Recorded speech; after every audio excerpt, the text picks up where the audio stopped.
Bases dropped on a new edition of Soccer Down Here. It's January 16th. It's a Thursday, which means we are taking your Thursday thoughts. Use that hashtag, tweet at us at Soccer Down Here. Let us know what's on your mind today.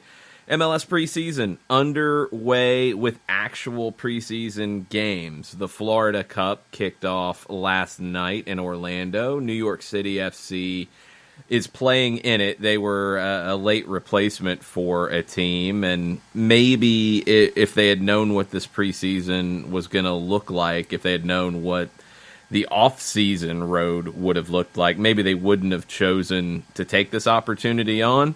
But it was a big, I guess, chance for their academy guys to get a lot of minutes against Corinthians from Brazil. Corinthians won 2-1. But you saw a lot of academy players get key minutes. You saw some trialists get key minutes. Cody Mizell, local product from here in the Atlanta area, stood out. He's trying to earn an MLS deal with NYCFC. More games to come, but we actually have games to talk about, even though we couldn't watch this one for some reason. I don't know why. New York City had it on their website, but I think it was geo-blocked to just the New York City, I guess, area. I don't know if they took their broadcast area or how they did it, but I tried to pull it up. I couldn't watch it. Maybe that changed later. I don't know. Yay. I would have watched it. Anyway, let's move on. Thursday thoughts, we can get into anything. John has a Thursday thought for us to kick off. Yeah, and it's one of two, and if I can get the article up for the second one, I'll mention it a little later on, but out of The Guardian, and it's an article that was put up by Sean Engel, and it was put out a little after 5 o'clock Eastern time this morning. The headline: Children in Scotland could be banned from heading footballs over dementia link. And apparently, the Scottish Football Association is finalizing its plans, but it's understood that it wants to lead the way on the issue of the links between football and dementia. The BBC is saying that a ban on children under the age of 12 from heading could be introduced within weeks. The U.S. has had similar restrictions in place since 2015. Scotland would be the first European country to impose such a policy, and it follows a study by the University of Glasgow published back in October that found that former professional footballers, and this is from the article, are 3.5 times more likely to suffer from dementia and other serious neurological diseases. This has been something that soccer's trying to get, I think, its head around. We've seen it in American football. We've seen these conversations about how to make the game safer. We've also seen not just the elbow-to-head or head-to-head collisions, which come from heading the ball, result in concussions, but over time, you're seeing some players from previous eras have these issues. The ball has changed, especially in comparing it to maybe some of the heavy leather, waterlogged balls that were used in Great Britain in the 60s, 70s, probably used here as well, probably used all over the world. But that's where you're starting to see some conversation in this area about it. U.S. Soccer made the decision in 2015 to ban heading from games with kids under 11, and kids who were 11 and 12 had to limit heading in practice. There's still a lot of education around this, and there's still a lot of knowledge to be gained around this. You have some coaches, you have some youth club leaders who say that you need to have heading so you can teach how to head the ball properly. I absolutely get that. Makes sense. From a long-term perspective, let's take the concussion risk out of it for a second. Let's take the long-term effect out of it for a second. From a developing soccer player's perspective, it's good to have these types of things in place because it makes coaches focus on the ball being on the ground, which is what they should be focusing on anyway. Nothing to do with injury risk, nothing to do with concussion risk. That's just good soccer coaching. That's good youth player development. If it results in that, it's a nice byproduct. That's not why it was created. That's something that should be happening anyway. How many times have you heard at a kid's game, boot it, kick it, you get to clear it, you get that kind of stuff. Those things generally result in potential heading opportunities. We're not even getting into crosses. We're not getting into that side of it. Just one big element of the way that headers come into the game. From a kid's perspective, they should not be taught to just be booting it or hoofing it or whatever term you want to use. It should be pass, play out of the back, connect short passes. Those are things you need to be working on anyway. If you're doing those things, you're not going to have as many heading opportunities in games. Okay, enough of the player development side, the injury side of it. John, I don't know on the high school side, on the middle school side, on the youth American football side, if the researchers, if the doctors have kind of figured out where that age of, I guess, a little more safety, a little more control of, in their sport, tackling head-to-head collisions. I've always heard that it's like 13, 14 years old. Yeah. It's not good for, those kinds of collisions because is it the skull that's not fully formed? Is it neck muscles? It's something around that there's just too many after effects of that are just not necessary. Right. And I've heard 12 to 14 sounds about right. And you go to, it is literally coach to coach. And I can go to one high school football coach and he can have the point of view of you got to have them contacting, you got to have them tackling, you got to teach them the proper fundamentals at that point in time. You've got to have it done earlier. And then you have those who are going to sit there and say no, that they shouldn't be doing anything until 12, 13, or 14. And so really with all of the information that's out there, there are some coaches that'll sit there and say, well, I've seen studies that maintain that there isn't any kind of a link. And then there are other coaches who'll sit there and say, well, I've seen studies that have seen links. And so I think that you have high school coaches who are just as conflicted, and you have these two camps, and the two camps really are not changing. I have yet to see a high school coach sit there and flip his opinion on when contact should start and how much contact you should have and how much teaching you should have about fundamentals and tackling and all that kind of stuff. Let me ask you, is there an age divide in this? Because it feels like younger coaches coming into the game are more cognizant of these kinds of effects as opposed to your old school coaches who don't want to change the way that they coach.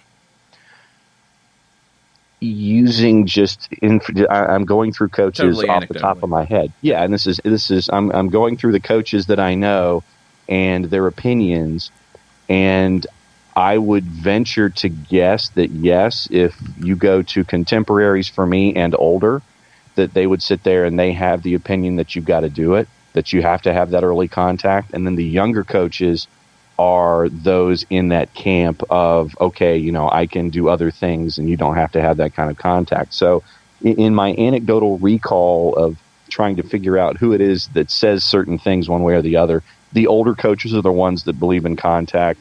They're the ones that believe in practice in the middle of the afternoon in the summer and things like that, and the salt tablets and water breaks and things like that. And that camp is over there. The younger coaches are the ones that are wanting later contact and later teaching. Yeah.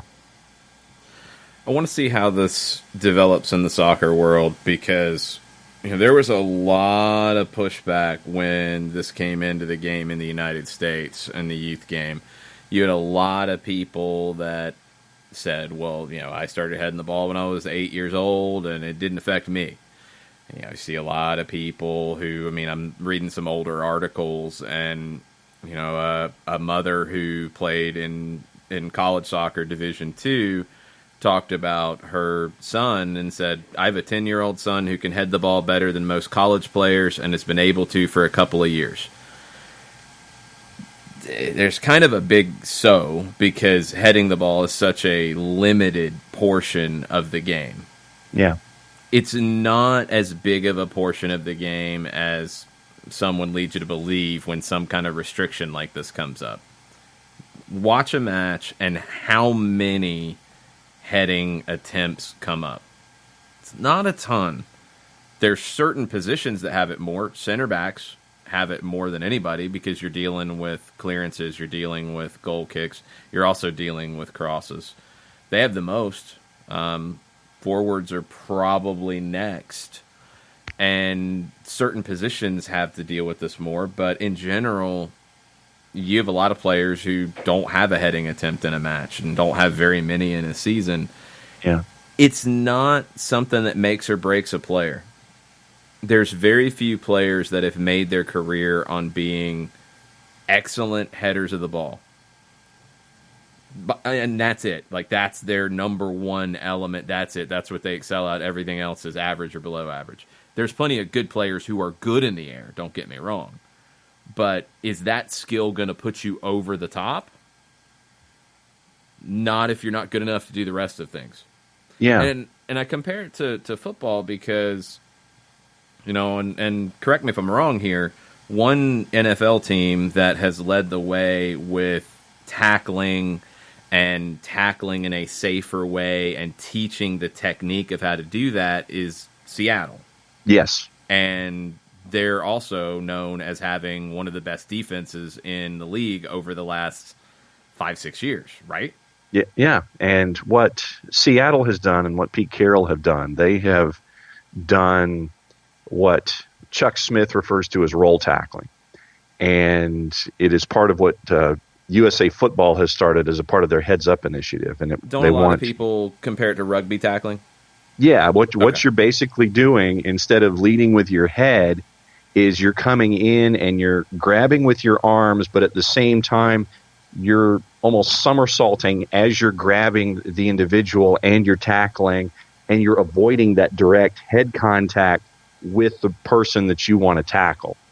And if you watch Seattle, you'll sit there and you'll see guys, they'll grab and then they'll roll as they're tackling. And it's something that I can't think of a list of injuries that Seattle has had defensively that have anything to do with trauma of any degree because of what they've instituted with Pete Carroll and roll tackling.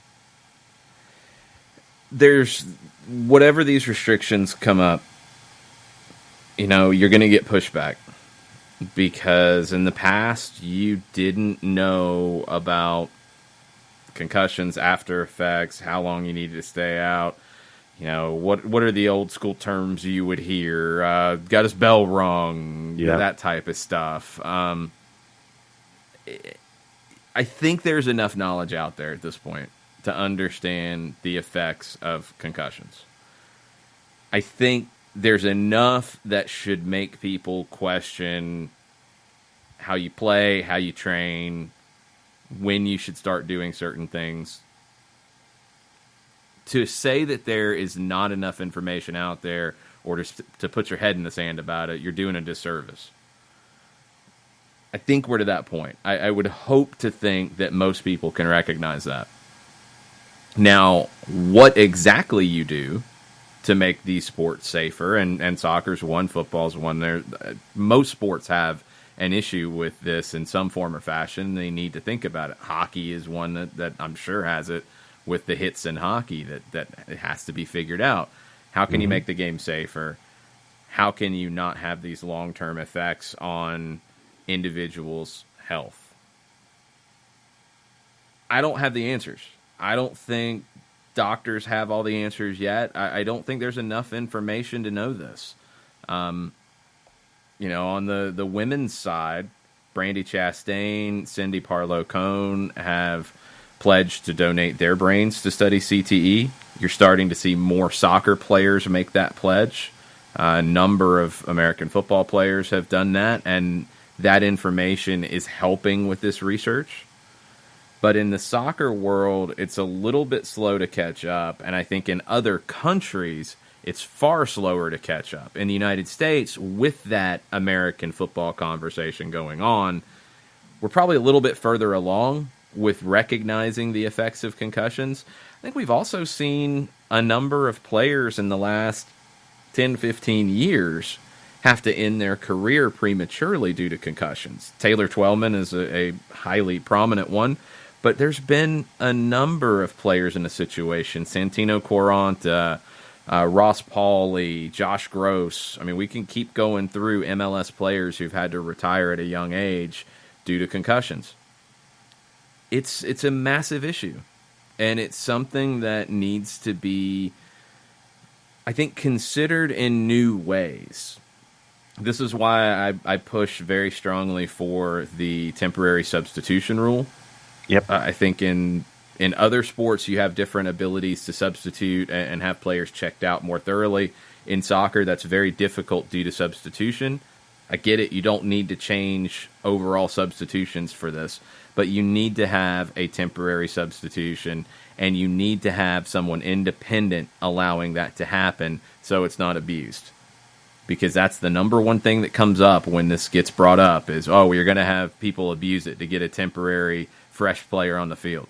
No, you have somebody independent. You do that, and people have to go along with this because we don't need to see players trying to get back on the field when they shouldn't, because they're warriors. They want to win for their team. They don't want to let their teammates down. They don't want to let their fans down. All that stuff is in their mind. And they can't say no at that point when they should go get checked out and potentially leave the game. This is something that has to get done with IFAB and FIFA, and there's no excuse for it. The youth side is a far more complicated discussion. I can speak from my experience. I was never knocked out. I don't remember any real, getting bell rung, seeing stars, all the different old school terminology. I don't remember anything like that as a kid playing. I played goalkeeper. I played on the field. I remember head-to-head collisions. I remember catching an elbow. You just remember a 40, 50, 60-yard punt from a goalkeeper or goal kick, and you've got to either head it away or head it on, and you do a bunch of those. I don't remember any of it. I, played intramural basketball at UGA, and I do remember taking a charge and my head bouncing off the floor, back of my head. But I wasn't knocked out. I didn't lose consciousness or anything. I felt fine and didn't have any after effects, the next day or the next few days.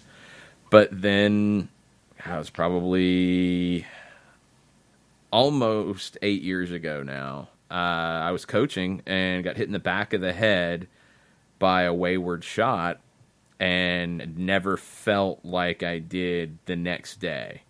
That night, I had a headache that day. Like, I had a headache going to practice. I still had a headache after getting hit in the back of the head. I didn't think about it. It didn't really feel different. Went to sleep. Everything was fine. Woke up the next day and was dizzy sitting at my computer and couldn't look at a TV, like all these different things that I'd never had before. And it was when I was working with the Silverbacks reserves, and our trainer's like, yeah, you've got a concussion. And I still have effects from it. I still have light sensitivity. I noticed it since I changed my glasses and got rid of the transition lenses that get darker. Now I don't have that on my regular glasses, and I notice it in a big way. There's times where I'll get a headache if I'm in a room with a lot of fluorescent lights. And, it was almost 8 years ago. And I never had a major injury from any of this. I never had the incidents that we've seen in games. So I'm really sensitive to this stuff. And one, I don't think you need to be stressing heading for 8, 9, 10-year-olds anyway. It's not good for soccer. It's not good for their player development. So the argument that they have to have this, no, I completely and utterly disagree with that. They can learn it later. Where that line is, I don't know. I don't know if it's 11, 12, 13, 14. I have no idea. But we have to, in the game, stop sticking to what we did as kids or what our parents did as kids or what we think is right because that's what somebody said on TV. We need to look at this is an issue. There's, cases out there that you can see, whether you watch the World Cup final in 2014, whether you hear from Taylor Twellman about his experiences, you hear from other players whose career have ended early, and now you're starting to get these stories about the long-term effects of dementia. It's an issue. And to say that it's not, and to say that it's just, oh, it's fine, just do what we've always did. I headed the ball a bunch when I was 10 years old, so it's fine. Well, maybe not. Let's get past that and try to make this safer. And also, from a soccer perspective, actually try to teach the game the right way.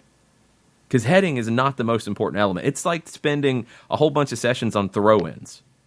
How much is that actually going to affect you as a soccer player? Very little. Very, very little. You need to know how to play with your feet. That's what the game's all about. Not your head. You use your head. You need to know how to. But that's not the focus, especially at 8, 9, 10 years old. In trying to read the article and take quotes from both sides, the biggest element for me in all of this is why aren't you focusing on teaching the game down at the ground level first or more or whatever word you want to use? Because I would venture to say, how much of the game is on the ground and how much of it's in the air? Would you venture, if you could put a percentage on it from 1 to 100, how much of the game is in the air? How much of the game is on the ground? Well, just look at it. Go look at the numbers in MLS. Like you watch games, John. Like you don't need me to tell you this one. Like how often how many passes in a game do we typically see? Let's go to Atlanta United's leader in passes last season per game. It was Leandro Gonzalez Perez. I think it was around 60 passes per game. That's just passes per game. How many headed duels did he win last year per game? I'd venture to say it's less than 6. Yeah. And so probably another 4 or 5 that he might have missed. So let's say 10. So okay. That's just passes versus attempted headers. Mm-hmm. And you're talking about hundreds of passes on the ground in a game. To me, logic would dictate that you should be focusing more with the younger athlete who wants to learn about the game. Have them learn about connections. Have them learn about 1-2s. Have them learn about what it's like to understand where a player is thinking and anticipate that kind of movement from a ground level. So for me, all of this hullabaloo, and I just dated myself with that reference, all of this activity about focusing on the header, you're missing the point to me. Make sure that young athletes know the fundamentals of the game on the ground and then integrate it. But to your point, I don't know what that year of age is that you should be sitting there and saying, okay, let's learn about, winning headers and playing through the air and directive headers and things like that. I don't know what that age is, but I know that I would think early on, focus on passing, focus on connections, focus on wandering around and figuring out where you need to be on the field and get the ball from a teammate as opposed to sitting there and trying to win a duel in the air at the age of 11. There's 2 elements to heading that are an issue here, and one is actually heading the ball. The other is the duels to head the ball, and that's where a lot of times you'll see a head-to-head collision or an elbow to head. Both are part of the problem here. Tafka chimed in and said he does some private coaching, and the best thing he's found is you can teach how to head a ball, how to control your body, how to read the ball in the air with a ball that is not a soccer ball. He said he has one that's about 1/10 the weight of a soccer ball, but still falls correctly. I've seen some coaches use, like a Nerf kind of ball, like a foam kind of ball to do that. Tofka says, I believe it's important to coach how so that they do so correctly when they're old enough to do so with a real ball. I think you can teach it later, too. Again, there hasn't been a whole lot of studying done on this, so I don't know if it's something that needs to be learned before they can actually do it in games in the current U.S. system, or if they can learn it later. I think tackling in American football is coming up to this conversation a bit. You probably get some coaches who say, well, they need to know how to tackle even if they're playing flag at a young age. They need to know how because they need to know when they do it. Can't you teach that technique at that point? I don't know. I think so, but I don't know. I do love the idea of when you're teaching it, when you're doing drills on it, to learn technique, not how to head across in, not stuff like that, but when you're just teaching the actual technique, what part of the head to use, that kind of stuff. Using a foam or a lighter ball, great idea. There's nothing you can do at this point, I think, in a major way about the weight of the soccer ball in a match. That's not changing. It's getting lighter every day, but it's not going to dramatically change to where this isn't an issue. It's going to be an issue. But when you're teaching the technique and you're doing some repetition with it, there's no need to use a normal ball. It doesn't matter. You're teaching the technique. You're not actually looking for, the snap of the ball coming off and hitting the back of the net. You're teaching how to do it. So doing something like this is very important. It's something that more research is needed. It's something that needs to be a bigger issue. I've got a ton of respect for all the work that Taylor Twellman's doing in this area, and he's making headway, I think, with U.S. soccer, U.S. youth soccer, and he has the TT pledge about heading and those things and concussion awareness. This is all really good. It's starting to happen, but it's still at the start. It's still, I don't think it's where it needs to be. And you're going to get, if Scotland is going to lead the way in Europe, and that's what they're saying they want to do, if they're going to lead the way with something like this there, you're going to get a lot of pushback from people who have no understanding of the idea of concussions that Americans do because of American football. I think even if you're not a huge football fan, okay, this is an issue that is being discussed. There's more research on the American football side about it. You've heard elements of it. I mean, there was a major motion picture about it. There's enough to understand that something's going on. In other countries around the world, there might not be that understanding. There might not have been a player who came out and said that they had after effects from this. It might have never come up. And you're going to get pushback. The same pushback that John, I'm sure you saw when concussions first started being talked about in American football. Oh, no, rub some dirt on it, all the old nonsense. Pretty much, yeah. You got that pushback because people didn't understand. You're going to get that in this. So don't freak out and go nuts when somebody says something ignorant in another country about this, because it's going to happen. There's a learning process. FIFA has to take a lead on this. And whether they take it on the youth side or they take it with the injury substitution, which is where I think they need to start, they need to take the lead on it to start this educational process. The English FA in the article also says they have no plans to change their position that heading is safe. They came out with a statement saying that heading is actually significantly less common in children's games. Our analysis shows that on average, there are only around 1.5 headers per game in youth football. Don't know if that's true. I think that's a bit of a stretch. The Medical and Football Advisory Group currently don't advise any changes to the rules of the game, but they have supported practical guidelines for heading practice, which are common sense and in line with modern coaching practice, end quote. That's good, because the bigger issue is training, with the idea that some coaches would be doing, repetition with headers that's just not needed for an 8-year-old. So if there's guidelines there, if it's taught in their coaching courses, good. If it gets to a point where you have what's in the U.S. and what's being proposed in Scotland, where you don't have headers in games at these ages, that's a different conversation. I don't know if that solves it either. I honestly don't know. I'm not going to say that, yes, it needs to happen across the board. No, it doesn't. I don't know. I don't think it needs to be something that is taught with repetition. I don't think it's something that needs to be stressed at young ages because the repetition isn't good, but also it takes away from teaching more important things in developing the game. The Brain Injury Association headway has called for more research to fully understand the risks.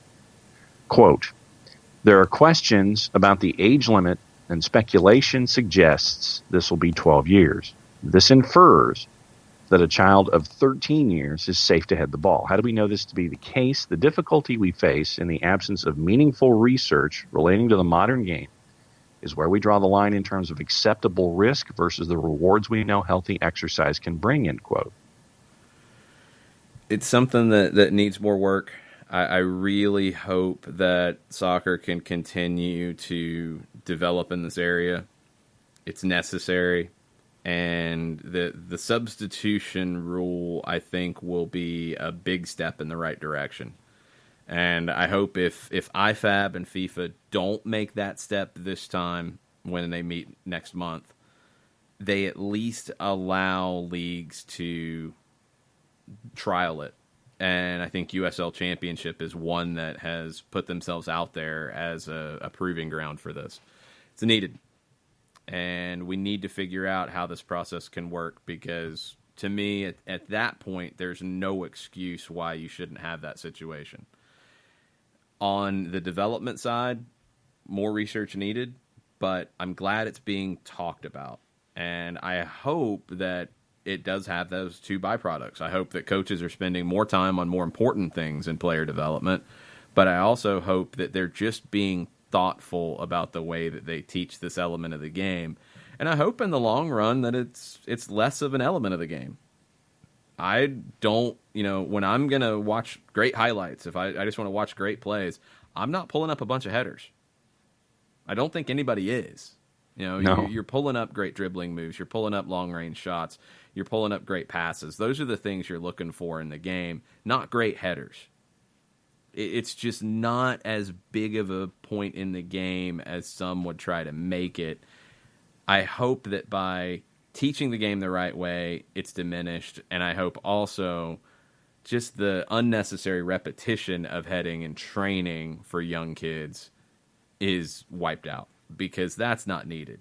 Wherever that number is, and I'm sure it's not the same for every person, but wherever that age-appropriate developmental age number is for, it's okay to head the ball, it's okay to get tackled, it's those things. I hope that this at least changes that conversation about how you teach young kids to play these games, and don't follow old, outdated practices about back in my day, and we move forward. Because wherever that number is that it's safe, I think it's obvious that there's an issue here.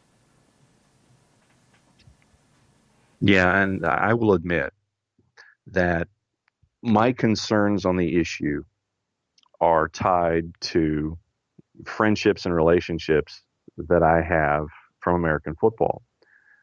And I have no empirical evidence to prove it one way or the other in one case, but I was blessed enough to know Kevin Turner while he was alive. And Kevin made a point after he retired, after he was diagnosed with ALS, to be at the forefront of making sure that there were changes when it came to American football and how you taught tackling and the concerns about head trauma and all that.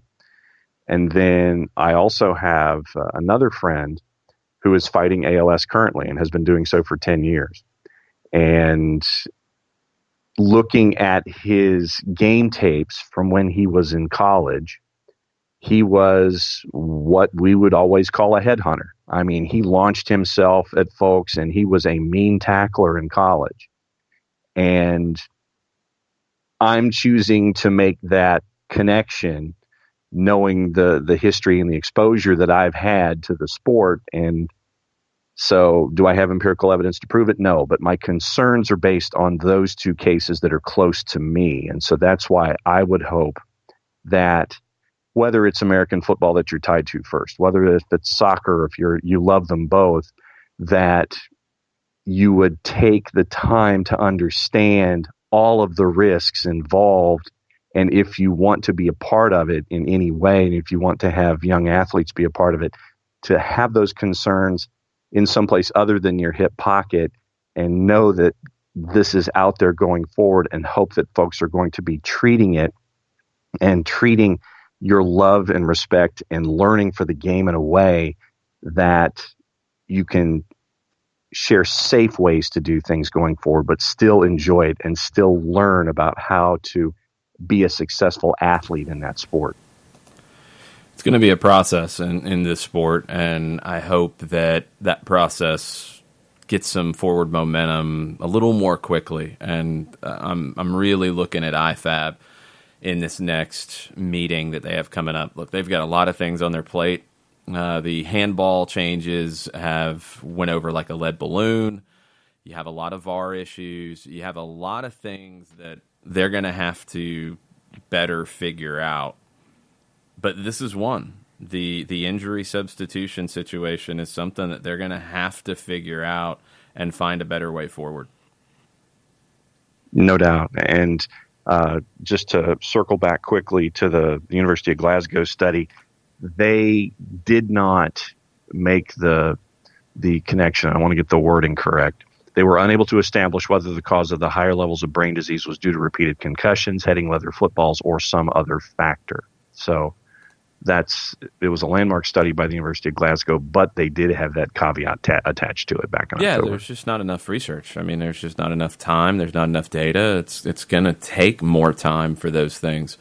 But I'm glad that it's being discussed, and it's good to see the Scottish FA, I think, being forward thinking about this and trying to find a better way forward. Let's move on to some other topics. There's lots of things going on today. Mentioned that first preseason game with New York City. One other big bit of news yesterday was Body Armor being announced as a new league sponsor. And with that, Kobe Bryant, who is an investor in Body Armor, is attached to it. And last time I checked, Kobe Bryant's kind of a big deal, kind of a big star. So him being attached to this and taking pictures with all the MLS guys who were in Los Angeles for league media days, Joseph Martinez was one of them out there. It's good. And Kobe Bryant is a soccer fan, and he's a huge Barcelona fan. And he said this about MLS, which I thought was pretty interesting. He said, hopefully what my involvement will do is help with some of the marketing and storytelling of the game.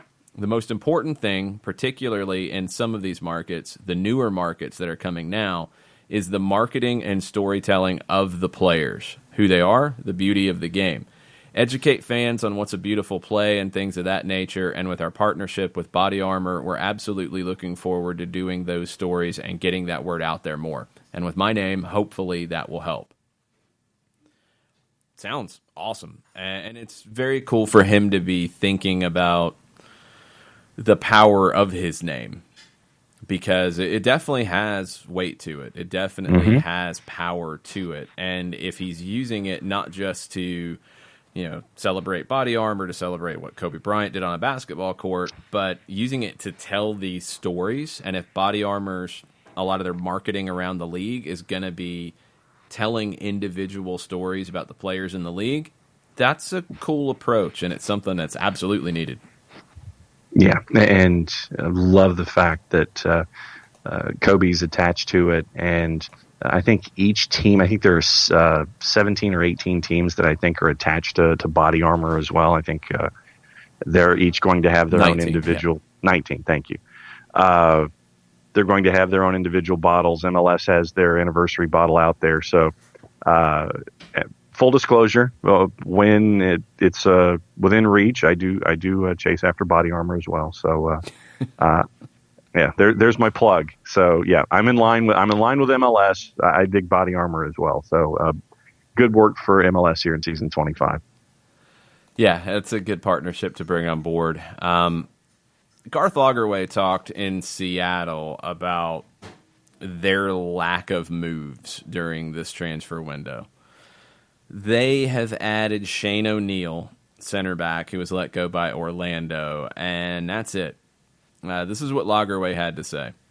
You guys know me, for better or for worse, I'm pretty meticulous and stubborn. I tend to plan things a long time in advance. I understand why you guys would come here and be like, what have you been doing? There's only one center back on the roster. But as soon as we get that direction about the CBA, we'll move as fast as we can. In the meantime, there are some things we can do. I want to stress that. And we are working on one or two impact pieces, hopefully sooner than later, in terms of getting them in before the season. Little bit of saying one thing and then saying the exact opposite in the second part. Mm-hmm. If the CBA is the issue, then why are you able to bring in one or two impact pieces? If you can bring in those pieces, why haven't you? And you need more than just impact pieces. I'm wondering how this is going to go down in Seattle because, you know, for all of the talk here in Atlanta about do something, sign somebody, anybody, sign somebody. Look at Seattle's roster. Look at what they're bringing back from a team that won the championship last year. And maybe, look, that's it. Maybe that's it. They won the championship, so they got a pass. And 2020 doesn't mean anything in the Seattle market. I'm not buying that, but I've been a little surprised at their lack of movement and the lack of massive freakouts about it. Because you look at depth, you look across the board, it's night and day when you compare a lot of teams in this league to what Seattle has right now. And they're in CONCACAF Champions League. So they're going to start earlier than most teams that are having these issues. Chicago has 16 players. That's great. They've got a few more weeks to do it. Seattle's got a competitive game in mid-February. I don't know. I don't know if I really buy this too much about just the CBA being this issue. If he plans things in a long time in advance, well, he should have had things planned because it was pretty obvious Roman Torres was not coming back. It was pretty obvious that you had to make a decision on Kim Keehee. And Brad Smith was there on a loan, so you knew that was fleeting. So that's 3 of your 4 starting center backs at the end of the year. And Chad Marshall retired before the All-Star break. So you knew there were center backs needed. You knew that these things were coming up, and you're not in a position to do them. You could have done something about them before, or you could have been planned to do them. Let's see where they end up. Maybe they've got these plans, and maybe it's just going to be pulling the trigger on things. But it sounds like a lot of talk and trying to find an excuse that sticks. And we'll see if they need the excuse, because they might not. They might have the moves that are ready to go, and they get done, and they're fine. But they haven't really been linked to much of anybody. We mentioned Gregore, the Brazilian defensive midfielder, yesterday, and now it's sounding like that might not happen, that they might get outbid by Grêmio. So, I don't know. I don't know what their team looks like in Game 1 against Olympia in CONCACAF.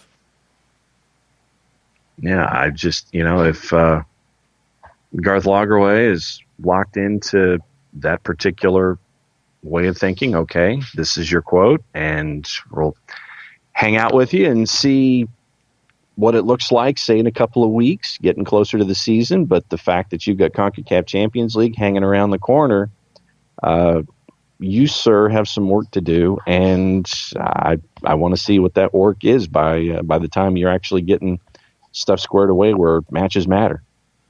I'm really curious to see how things shake out for Seattle.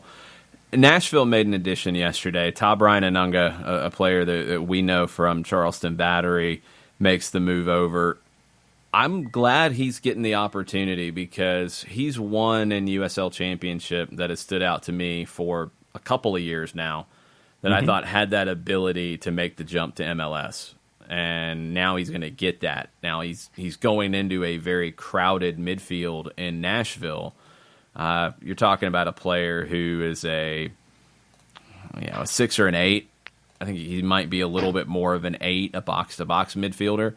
And he's got Matt LaGrassa, who was there last year in Nashville. He's got Derek Jones, who was there in the second half last year. He's got Anibal Godoy. He's got Dax McCarty in those roles. And he's got Hani Mukhtar in front of him in more of the attacking role. So there's not going to be obvious minutes for him straight away. But he's a player who is a hard worker, a player who I think would probably be good in training to help keep the level up very high, keep that competitive level up very high. I think he's a good addition. I just don't think there's an easy route for playing time for him. Right. And going back to what we've seen with the Battery, he's the guy who's going to continue to chase after the ball even if he doesn't have it. He wants to be active in the play.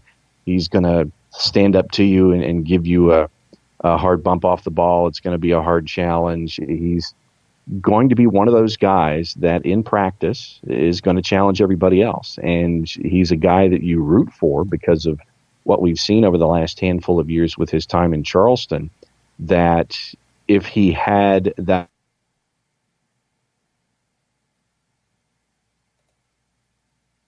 And it looks like we lost John. We'll get him back here in just a minute. He is still at the beach. I don't think he fell downstairs this time, hopefully. Hopefully that's starting to heal up. But we'll get back to that in just a second. Nashville, another move that our friends over at Home Sweet Soccer have dropped this week is Cameron Lancaster leaving Nashville, heading back to Louisville City. Another one who would have been in competition for playing time with Dominique Badji, Daniel Rios, Abu Dunladi. There were no minutes for Lancaster. I think Lancaster was looked at as the least likely of those four to get minutes. So this is a better move for him. He goes back to a place where he's done well in his career. He goes back to a club that he's won with, and he gets an opportunity to kind of rebuild after a year that had some injuries, and looking forward into 2020, a year that just would not have had many minutes for him. Lancaster to Louisville makes sense. So one player goes back to USL Championship. Todd Brian Anunga comes in from USL Championship. And Nashville adds a little more depth in a position where they've got some, but Anunga gives them something a little different. And they take a player out that would not have seen much time. And this is better for him in the long run, too. And John's back after maybe falling down again. I don't know. Yeah, no, he fell down and fell down, went boom, and now he's back. Didn't go boom because either that or you muted it in time and we didn't hear the boom. No, you know me, that would require a third hand to hit a mute button. That's true. So, yeah, I'm going to assume you didn't fall down. Well, at least you didn't hear it. How about that?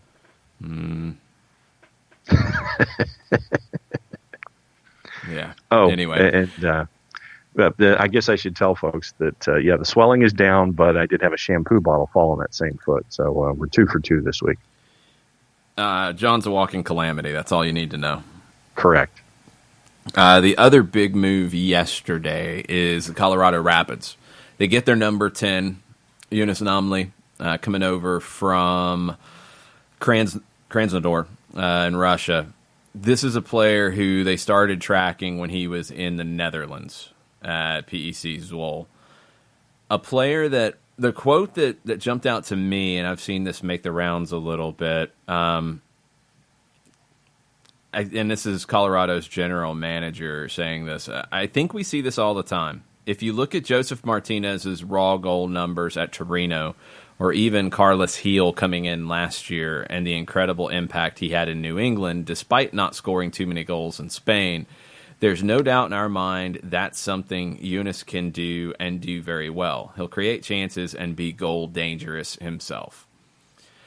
The Joseph comparison doesn't really apply because he wasn't playing the position at Torino that he does in Atlanta. Now, you see those kinds of moves a decent bit. A player at one club is looked at as a certain type of player, as a certain position, and then they move and they're looked at differently and they get a different opportunity, and it opens a door. I mean, whether it's a winger going up top, whether it's a forward going to the wing, whether it's a defensive midfielder going into more of a box-to-box role, whatever, it happens. You see wingers turn into outside backs quite often. That's a different conversation. Carlos Heel is probably the much better comparison for a player like Younes Namli. Namli, over 2 league seasons at Zwolle, 10 goals, 13 assists. Good. Not great. Maybe not designated player numbers. They're expecting the jump that New England saw with Heel in terms of goals and assists for Namli here. And not knowing a whole lot about Namli as a player, no way to know.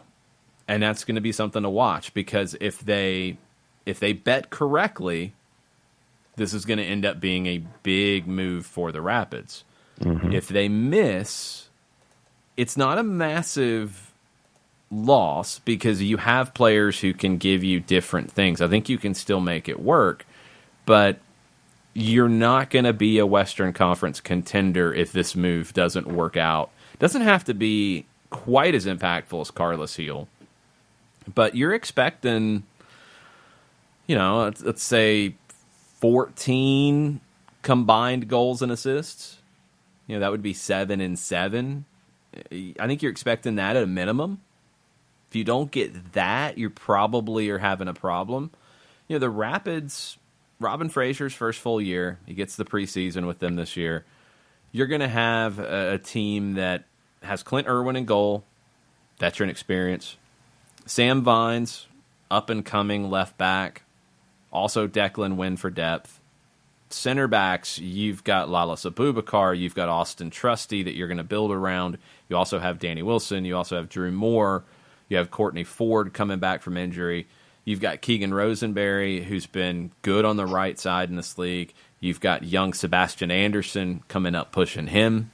Your defense is in a good spot. You've got Kellen Acosta and Jack Price in the holding midfield. Good spot again. Wingers, you've added Benazet. You've got the Rookie of the Year, Andre Shinyashiki, back. You've got Sam Nicholson. You've got Jonathan Lewis, who has shown flashes of greatness. You now have Namli as a number 10. You also have Cole Bassett, Nicholas Mesquita in that mix, who are both talented players. And up top, you've got Kai Kamara, Diego Rubio, and Nicky Jackson. You've got different guys who can put the ball in the back of the net in different ways. Rubio's more technical. Kamara is more of a classic number 9. Nicky Jackson is more of a physical presence who has shown he can get goals. So there's not a lot of pizzazz with this Colorado Rapids team, but if Namli comes in and has a Carlos Heel kind of season, the Rapids could make the playoffs, and the Rapids could be a team you don't want to see in the West. I think that with Colorado, for me, I see a lot of promise. I'm looking for, I think, better for me than last year is my instant analysis That's of Colorado. Not saying very much. I know, but still. Go ahead and throw cold water on everything, because that's what you do. You always are, nope, not buying it. Go ahead.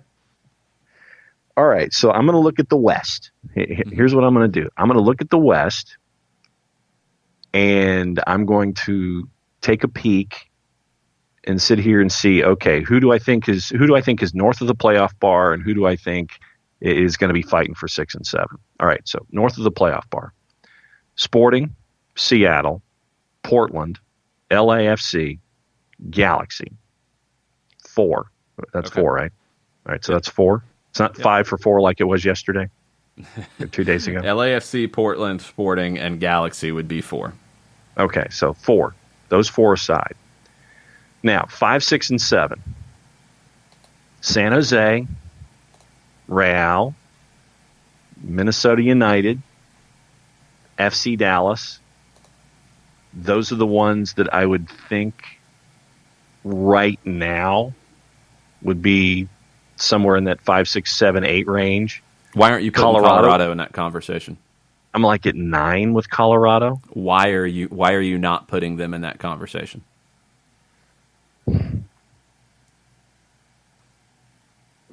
I'm just still looking at goals. I really am.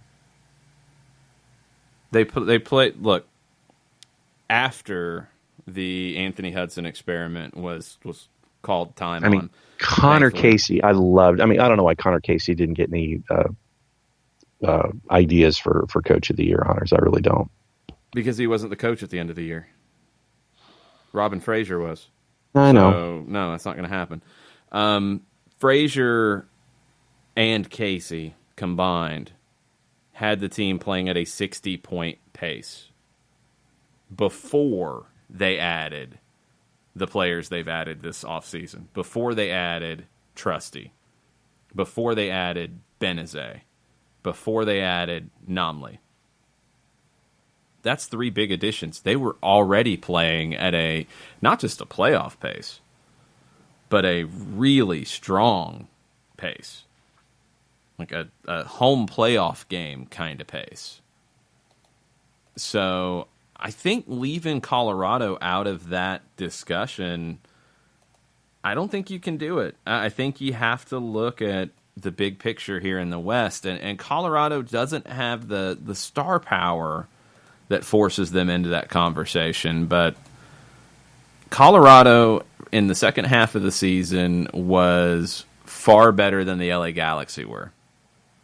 But we're always going to talk about the Galaxy because stars. True. And they had one last year in Zlatan, and it sounds like they're going to have one this year in Chicharito. You mentioned goals. Let's look at goals. Kai Kamara scored 14 last year in 29 starts. Diego Rubio had 11 in 25 starts. Shin Yashiki pitched in 7. Jonathan Lewis with 5 in 10 starts. Mesquita with 4, mostly off the bench. You know, could you use either Kamara to get some more or one more player to step up? Yeah, I mean, that's okay. But you're adding Benezet. We saw his goal-scoring ability here in Atlanta in the playoffs. Nomley is a guy who can get you some goals. I think you're in pretty good shape on your attack.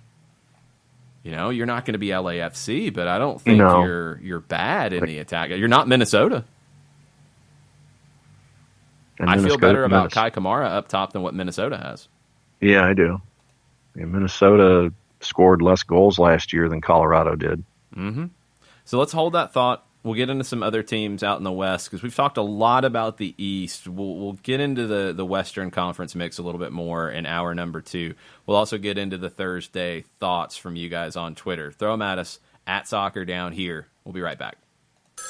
A ranger station. I'd like to report a bear hug. Okay. I put out my campfire and Smokey Bear hugged me. So you drowned the fire, you stirred it, drowned it again, and felt that it was cold? Uh-huh. Yeah, he's just letting you know you did good. Bear hug from Smokey Bear. Status update. I'm gonna let you go now. There are many ways to start a fire, but one sure way to put it out.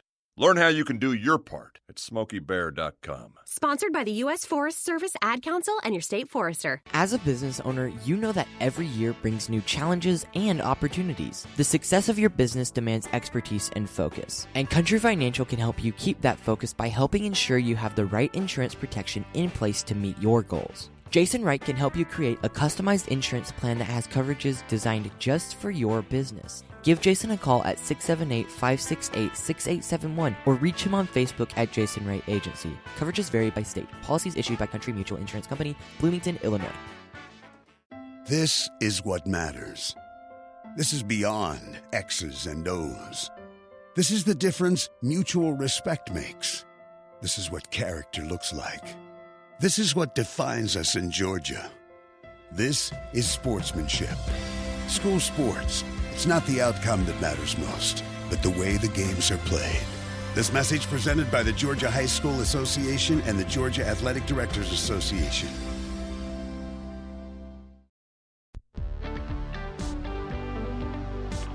If you've been hurt in a car wreck, contact my friend Steve Apolinski of Apolinski and Associates.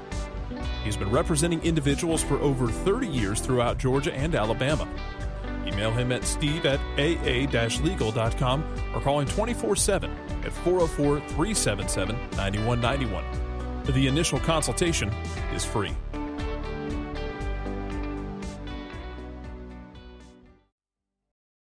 You're listening to Soccer Down Here daily on SDH Networks, a division of OSG Sports. Find us at Soccer Down Here on Facebook and Twitter. The time is now the top of the hour. Peep, y'all. Welcome back. Soccer Down Here, January 16th, hour number 2. Kind of deep diving into different elements of the game today. It's a Thursday Thoughts, it happens. But right now we're kind of on the Western Conference and a little bit of that next level. Easy to look at LAFC as a potential champion. Portland, Sporting Kansas City, Galaxy, probably, maybe. Let's get the Chicharito deal, in hand and maybe add another defender. Seattle's your defending champions. There's some obvious teams to start with. Let's look at the middle. Let's look at those teams that are going to be fighting for playoff spot 5, 6, 7, and the teams that might miss out. Minnesota was one that last year had a huge jump, and everybody thought Minnesota had arrived. Adrian Heath gets a new contract. It sounds like he's got more say as well in what's going to happen with this roster, but not much has happened with this roster. You go into preseason right now with 17 players, one goalkeeper in Dane St. Clair with no experience, 2 forwards that all the discussion after they were knocked out of the playoffs was you were going to move on from or go get somebody. You haven't yet. Angelo Rodriguez still there. Mason Toye still developing. Midfield, pretty good with Osvaldo Alonso, with Jan Gregush. Robin Lod came in as the year went on. Thought he was okay. Thomas Chacon is a player that they're expecting big things from as a young designated player. Kind of eased in last year. Does he, hit the ground running in 2020? Hassani Dotson is a player who came out of nowhere from the draft and was really effective, playing his way into some national team consideration. Kevin Molino is back healthy. Midfield's good. Backline, pretty good. Ike Opara, Brent Coleman, Michael Boxall, those are your center backs. Most likely Opara and Boxall is your starting duo. Right side, Roman Metanere is one of the best right backs in the league. Left side, Chase Gasper, another success story from the Super Draft, playing his way into national team consideration. Okay. Backline, good. Midfield, very good. Who's going to score the goals and who's going to stop the goals? Big issues for the Loons. Yeah, definitely. I look at the outbound and the inbound, and for me, I have more questions than I do answers. And even if you just look at it from the point of who they brought in and who they've let go, I mean, for me, Minnesota right now is in that second group, and they need to get some folks. And I know that last year you were the 4, and everything at Allianz was, you only lose once at Allianz last year. But this could be a longer year with the way things are structured right now. You look back at the end of the season, and Matt Doyle points this out in his Armchair Analyst column at MLSsoccer.com. When Darwin Quintero became surplus, when he became a guy who wasn't an automatic starter, last 12 games of the year in all competitions, they scored 12 goals. That's not going to cut it. Mm-mm. It's not going to cut it. I don't know what happened with Darwin Quintero. He's not there anymore. Somebody's got to pick up the slack because they didn't last year. Is that going to be Chacon? Is that going to be Robin Lod? Is that going to be Kevin Molino? I don't know. But Minnesota is one that Okay, we want to compare Colorado to Minnesota. I like Colorado a lot more right now. It's not even close. Minnesota is going to be a different version of the inept Loons that we saw in the past. Now, they've got time. They can make moves if Luis Amarilla happens and he hits the ground in a strong way, maybe. But got to see who's going to be in goal and also got to see who's going to score the goals. I don't think Minnesota's in a good spot right now at all. San Jose was another one you mentioned. Now, San Jose is doing things differently in terms of spending. Matias Almeida is not a guy who's demanding like top talent and a lot of money being spent, and that's not something this club has ever really been about. So you've got to hit on your scouting, you've got to hit on your homegrown signings, and players have to develop, and that's what Almeida is there for. They come in right now with 29 players, so they pretty much are what they are. They've got 5 goalkeepers in that group, and they won't carry 5 on their roster. Some of these guys will get loaned out. But San Jose is really not that different than what they were last year. And last year they were a team that started really slow. Don't expect that this time because Almeida's been there with this group. But then they were great in the middle, and then they lost it at the end. And they were really poor down the stretch. Was that because Almeida's style took too much out of them? Don't know. Could be. It's been a complaint of some of his previous teams. Was it that they just weren't quite good enough, and when the games got to that point that they got found out a bit? Maybe. They don't have the same talent as some other teams. Who's going to score the goals is another question here. Can Chris Wondolowski have another double-digit goal season? He keeps doing it, so I don't want to bet against him, but he's got to get some more support from Andres Rios, from Danny Houston.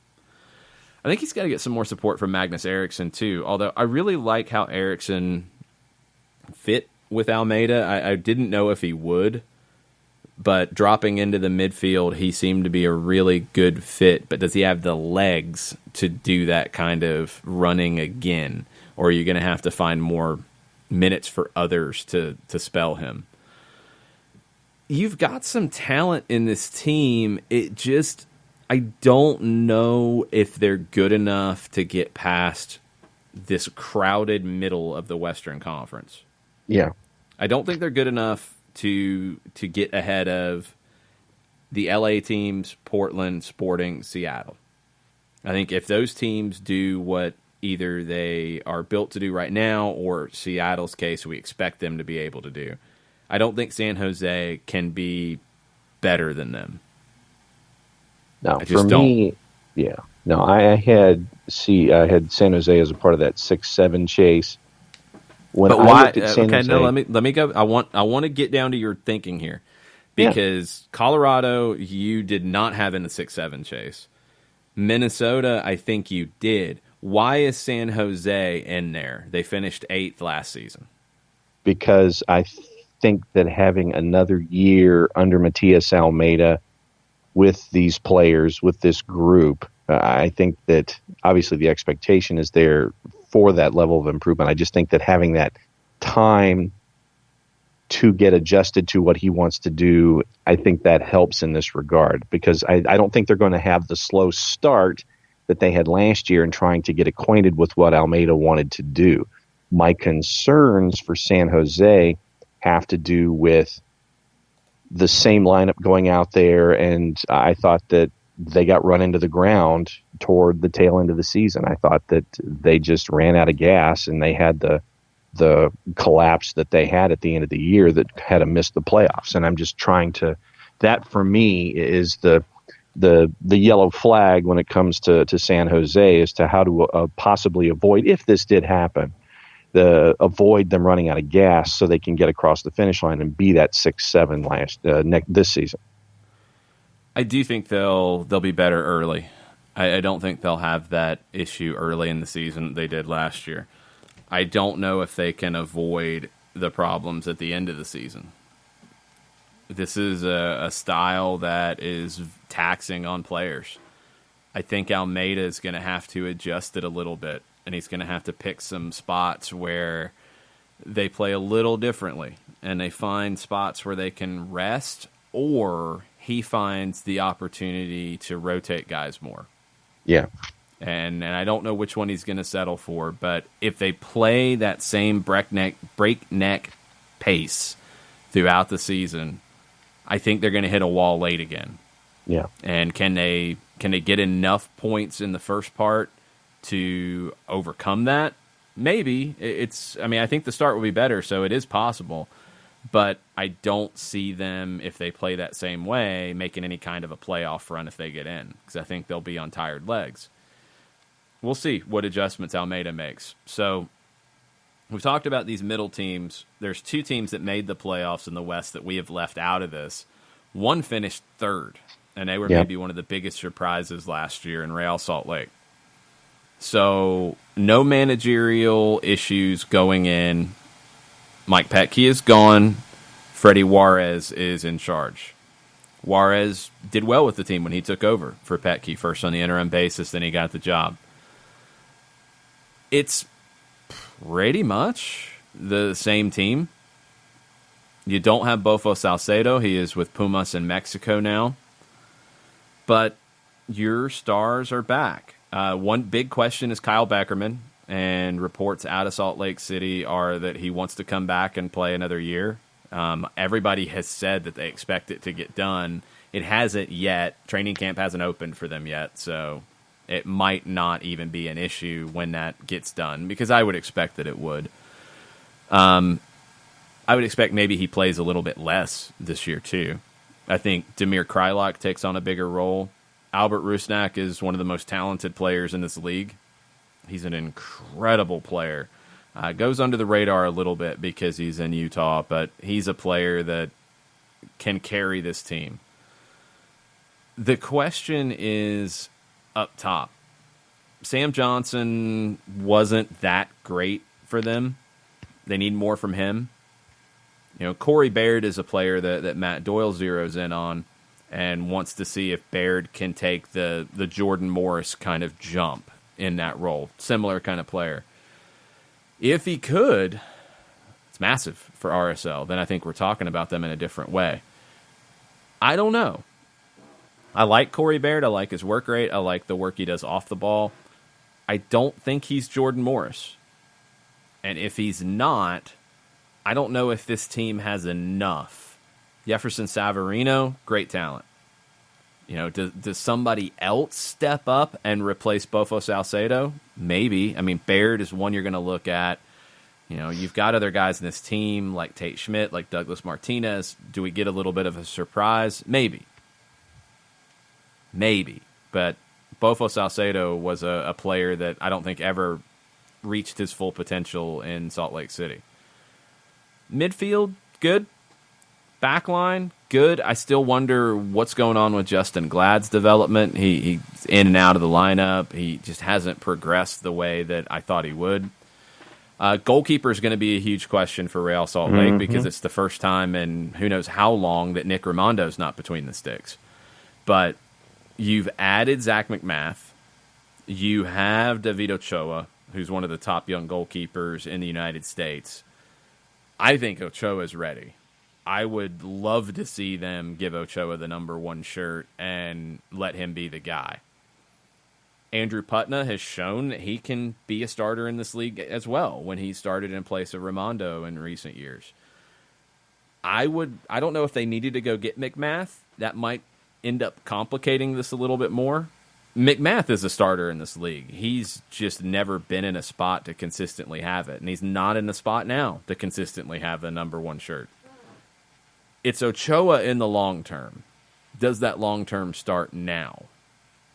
And maybe some of that depends on how RSL season goes. You know, if Ochoa is shaky or they're not quite sure, you'll probably see McMath and Putna get the majority of the starts early. But let's say things get away from them. Let's say it doesn't look like playoffs are going to happen. I think then you see Ochoa take over and get those minutes. I think Ochoa is ready. You know, we saw him lead Real Monarchs to a USL championship title. I think he's ready. I think he's got swagger. I think he's got confidence. I think he's ready to be that guy. And he could be that guy for 20 years. Like, it's that kind of deal. You're talking about a teenager in goal. You could have him there for 2 decades.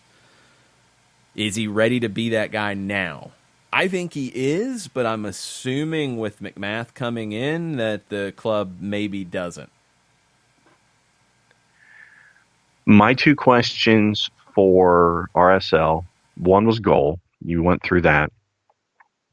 The other is goal scoring.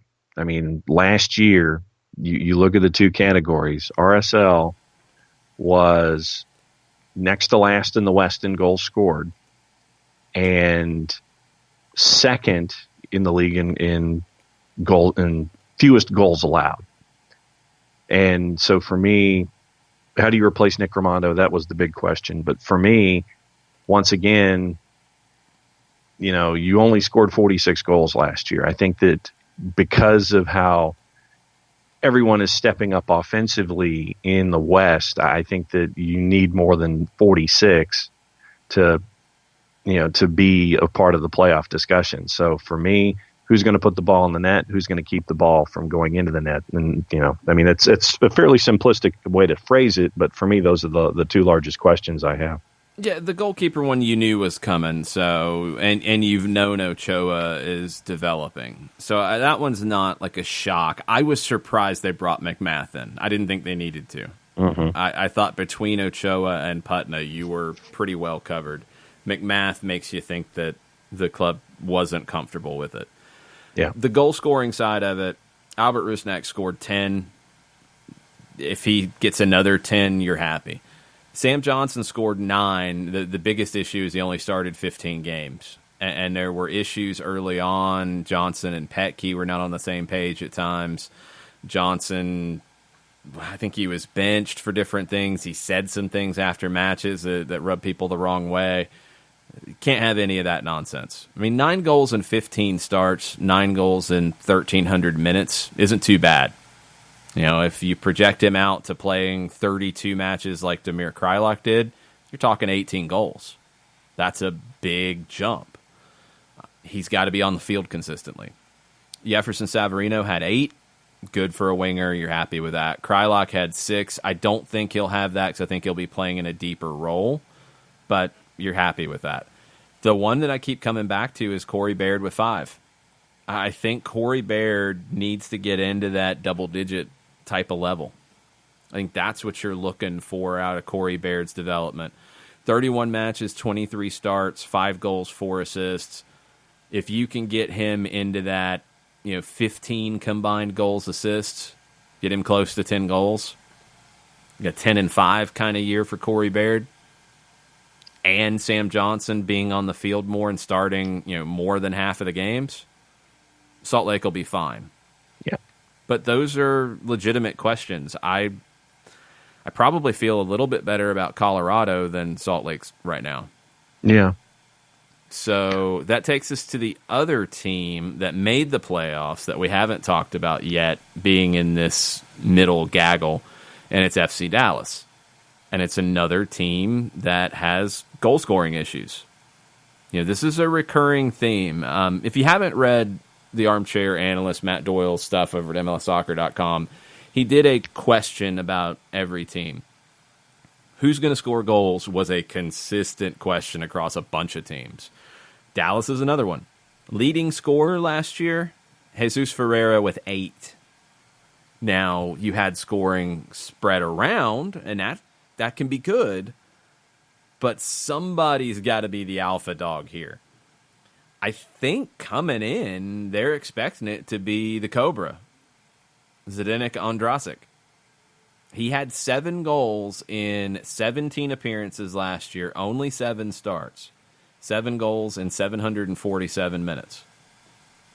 He's got to be the guy up top. Ferreira, somebody who can play out wide, or you could play 2 up top. I think Ricardo Pepi jumping into this conversation with 7, 8, 9 goals this season. That's a big ask for his age. Can he contribute this year? Yeah, I think he can. I think he's got the talent. But you have Ferreira and Andrasic ahead of him. The rest of the team around that, pretty good. You got a best 11 caliber year out of Ryan Hollingshead at left back. Matt Hedges, Reto Ziegler, good center back pairing. Reggie Cannon, one of the top young American right backs. Midfield, you've added Thiago Santos in, which gives you a little bit more grit. I think that's a good replacement for when you lost Carlos Grueso. You still have Brian Acosta there. You still have Brandon Cervania there as one of the top young central midfielders. Edwin Cerrillo was kind of lost in the shuffle, and he's a player that I really liked at the U20 World Cup. Ja'Cory Hayes is a player whose agent should be asking for a way out because there's nowhere for him to play, and he's a starter in this league, I think. You've got wingers like Michael Barrios, Santiago Mosquera. Got talent there. You've got Paxton Pomykal, who is a player that you would expect to make, I think, another jump this year. You look at his production last year, 2 goals, 5 assists, 20 starts. You get him to 30 starts. You get him, into that 7 and 10, 8 and 10 kind of ballpark. Little bit different team. Michael Barrios chipped in 15 assists last year. I don't think he'll have 15 assists this year. I think he'll have more than 5 goals. Pomakal's got to pick up some of that playmaking. I think Dallas can make a step, and the reason I'm leaning that way is that they're young, and you would expect that development to continue. If Thiago Santos comes in and makes their midfield even better and maybe frees up Brian Acosta to go a little bit more, frees up Paxton Pomykal to go a little bit more, could unlock some things. I'm looking at Andrasic. I'm looking at Santiago Mosquera as the 2 players who have to make the biggest jump. Yeah, and for me, I'm looking to see just the growth of the young guys in general. You mentioned guys like Pepe and Cervania. For me, those are the 2 that I gravitated toward when you were... But I don't think you can put Pepe in that. You got 2 players ahead of him. Cervania is different. I think Cervania could push Acosta and Pomykal at times to the bench. But Pepe... he's got 2 guys ahead of him, and it's probably going to be 1 spot. So I think having big expectations for him might be unfair to him. Yeah, I wasn't necessarily thinking big expectations. I was just looking for growth. You might not see growth. Yeah. Because there might not be time for him to have growth. That growth might happen at North Texas. Yeah. So growth for him, long run, yes, but it might not happen with FC Dallas this year. Yeah, and remember, FC Dallas only lost 1 match at home last year. Mm-hmm.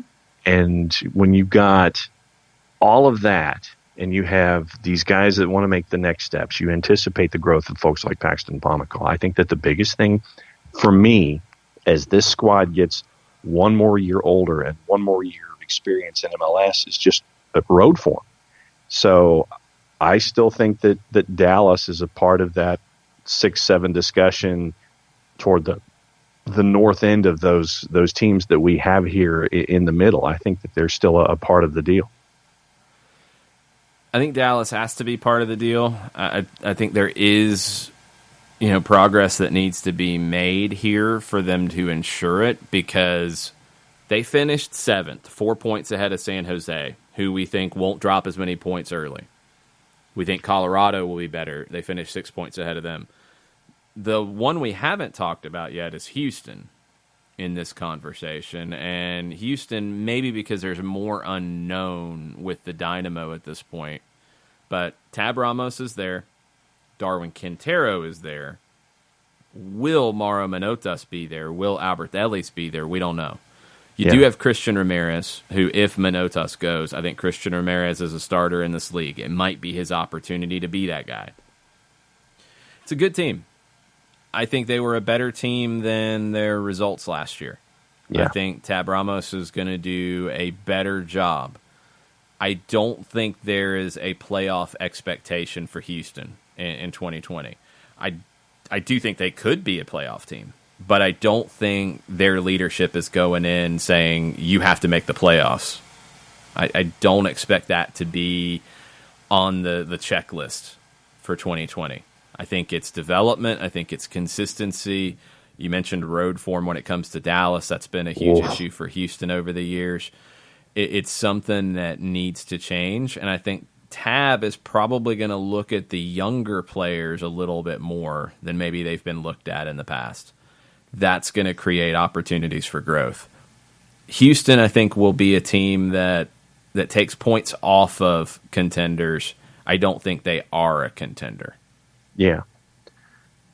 Last year, one of the easiest juice box plays on the board was Houston on the road.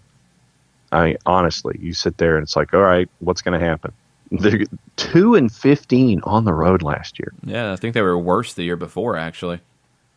And it's just, I think for Houston, you're looking for a year of stability. I know that with the big name scorers, you're trying to figure out what your future is with or without them and how long you're going to have them and what you're going to do. I think that just taking those next steps, I think for Houston is a part of the deal. I had 3 teams, I guess, outside of the middle.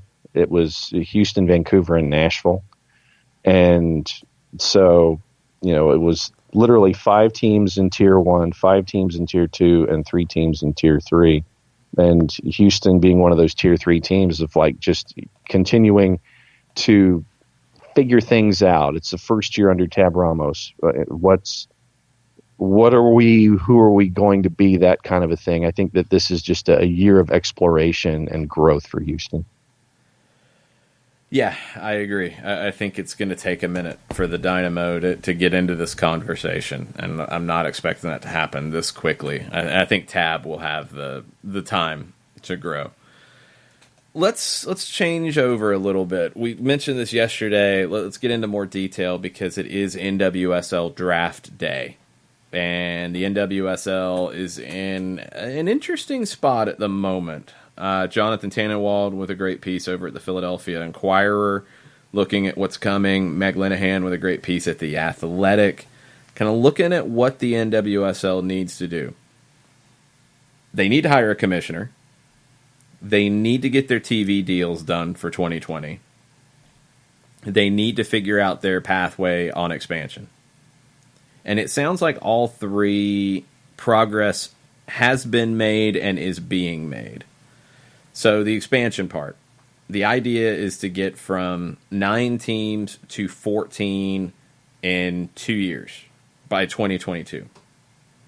It's aggressive. I think it's doable. I think the women's professional soccer market in the United States is underserved. Yes.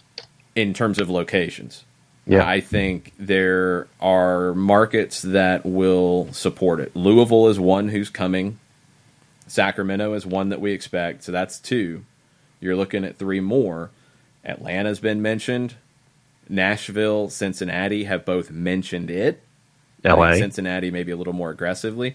LA's mentioned it, and then nothing's happened. I'm kind of waiting to see what's going to happen with them. They haven't been completely clear in their mentions of it. I think LA was linked strongly with Barcelona potentially doing a team, and Barca wants their branding on it. They don't want to do what Olympique Lyon just did with Reign FC, where they buy a team, but it still remains branded currently, or is branded in an American perspective. They want it to be Barcelona, and I don't think that's going to fly. I don't think that's going to work. No. So what LA does, we'll have to go back to the drawing board a little bit. Louisville and Sacramento are next. I do think Atlanta will be in the league at some point, and I think one big holdup on why some, maybe Sacramento this time, Atlanta, Cincinnati, others who are interested, I think they want to see what happens with the rights deals, with the sponsorship deals, and more importantly, who the commissioner is going to be. Because that seems to be a big stumbling block for the NWSL right now. Remember, U.S. Soccer has managed the NWSL since day one. That contract is now over. The proposal to continue the relationship coming from NWSL was asking U.S. Soccer for a lot more money than they've gotten in the past. That doesn't make any sense. If the league is growing, and it is, the attendance was better last year than it's ever been.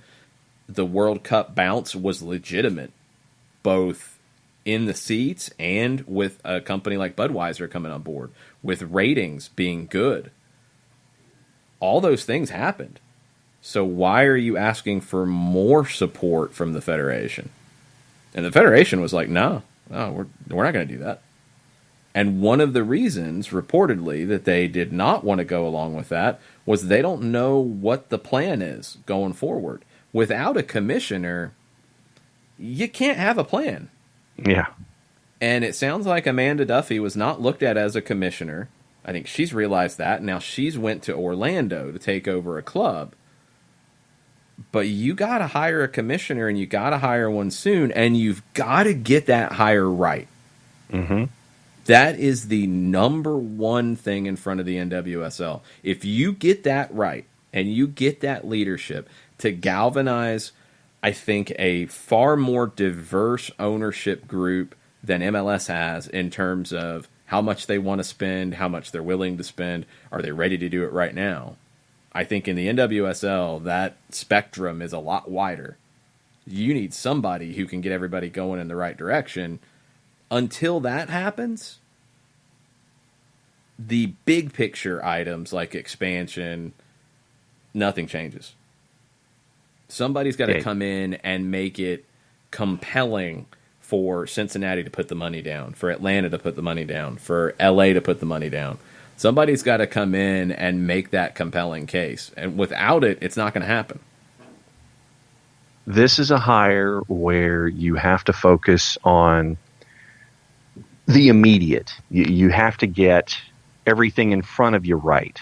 You have to get everything squared away in the house that you've built before you can think about, putting in the pool in the backyard, before you can think about putting the deck on the back. You've got to get the house squared away. You've got to make sure the foundation's right. You've got to make sure that the plumbing works. You've got to make sure that all of these elements in your house make it an attractive place for folks to want to come and stay.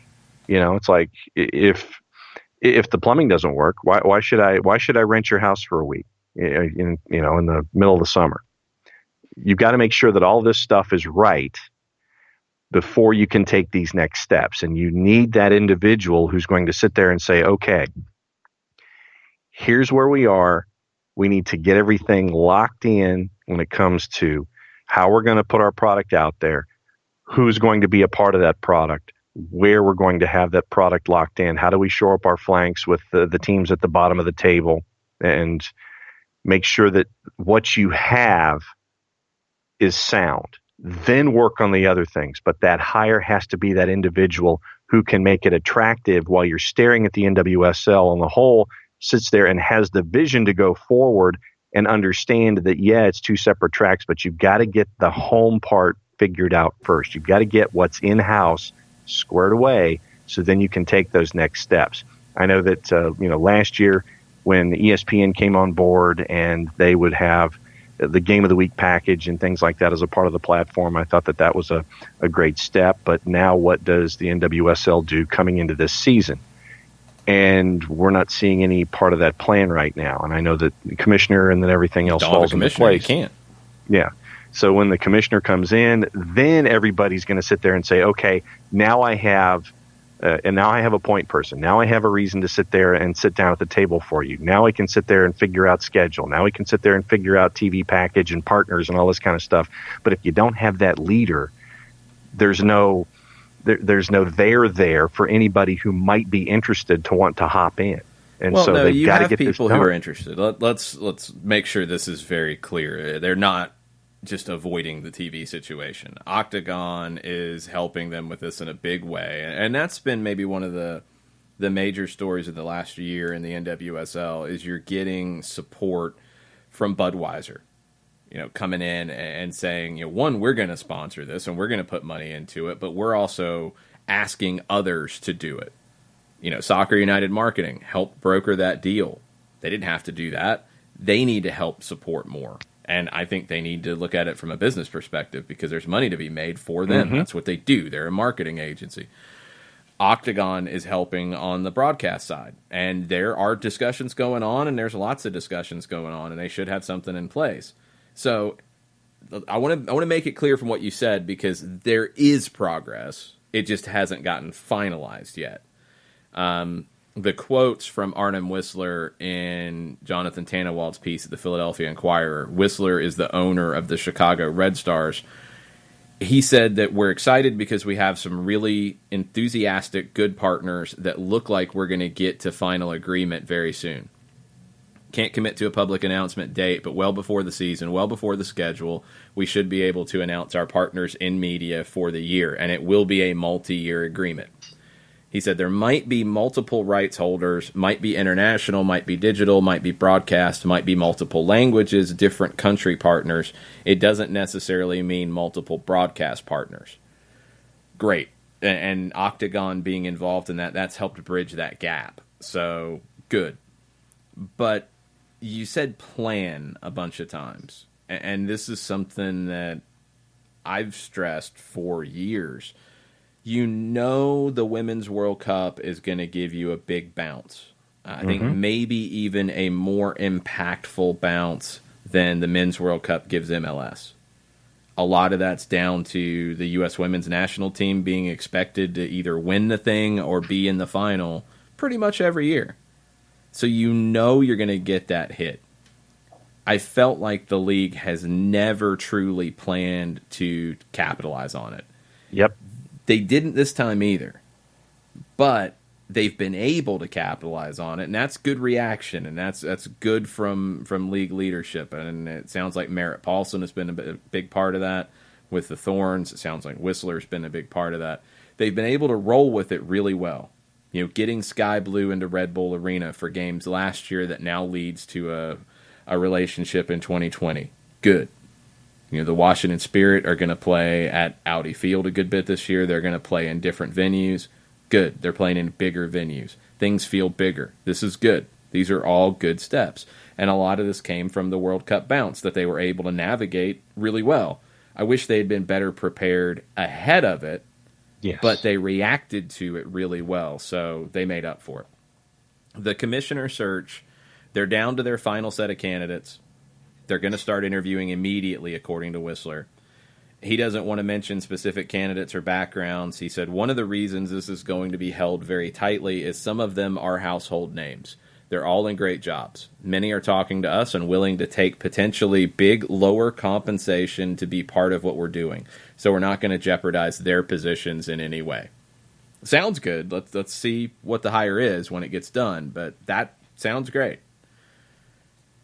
Yeah. Everything sounds good, but I think until the commissioner's hired, until that TV deal gets announced, until the relationship with U.S. Soccer is clarified, we're in a bit of a holding pattern as to how much big growth we can see right now. Yeah. And with my thought, 2019 needed to be a year of big growth going in. Didn't happen. Then it looked like, well, maybe 2020 is. You don't get Louisville City yet, but you're going to get Louisville in another year, so that's good. You don't get Sacramento. You're going to get them potentially in another year. That's good. It feels like things have been pushed back another year. Now, if you can take advantage of that and be even stronger, good. That's what you have to do at this point. This is, I feel like 2019 was the most important year for NWSL. I think 2020 is absolutely critical. If they do things right over the next couple of months, they get the right commissioner, they get the right broadcast media partners, they get the right expansion teams on the hook for upcoming years, it can be transformative for professional women's sports in the world. It has that potential. Yeah. If they don't get these things right, it can remain where it is. Mm-hmm. And with both the NWSL needing to grow, and other women's sports leagues around the world, other women's soccer leagues growing fast, they have to get it right now. I don't think they can really handle maintaining after 2020. They need to get things right to grow dramatically going forward. It's, for me, it's a combination of frustration and disappointment, because it seems like every year as we lead into an NWSL season, we keep having the same conversation. It's like they need to capitalize. They should capitalize. Then the season's over, and for one reason or another, they weren't able to capitalize. And then the next season comes up, and they need to capitalize. And then something happens, and then they're not able to capitalize. And it's just, it's frustrating, and you want the best for the league. I don't want anybody to ever misunderstand where I'm coming from with this. You want the best for the league. You want the best for professional women's soccer. You want the best for professional sports. You understand its place. You understand what it can be, but it gets frustrating for me to continue to have these conversations about this league that has so much promise and can do so much in the American sports landscape, that we continue to have these conversations over and over again, seemingly every single year for one reason or another. Yeah, but there are some mitigating circumstances here, and that has to also be brought up in this conversation. It's not like the NWSL's been twiddling its thumbs in recent years either. You've had the leadership issues. You've had some short-term fixes that had to be solved with clubs that went away or needed to go away and had to be fixed. Sky Blue has been an ongoing issue. Seems like it's on the right footing now. Boston Breakers couldn't find a solution. FC Kansas City did by going to Utah, kind of last minute, and that's worked really well. So you've had some triage you've had to take care of along the way that has slowed it. So I don't want it to come off as just bashing the NWSL. Oh, they never plan, they never do anything. No, because it's not that. It can't be. Yes, we've talked about it multiple years that this needs to be a big year, and everyone does, and especially this one, because it hasn't been the big progress that it could have been in previous years. I think there's valid reasons for that. But now you're at a very important point. Commissioner, you should have had one before. I get why maybe it hasn't happened. Now it's time to do it right. The U.S. soccer relationship is changing. Need to get that right. It's time to expand to keep up with the rest of the world. Got to get that right.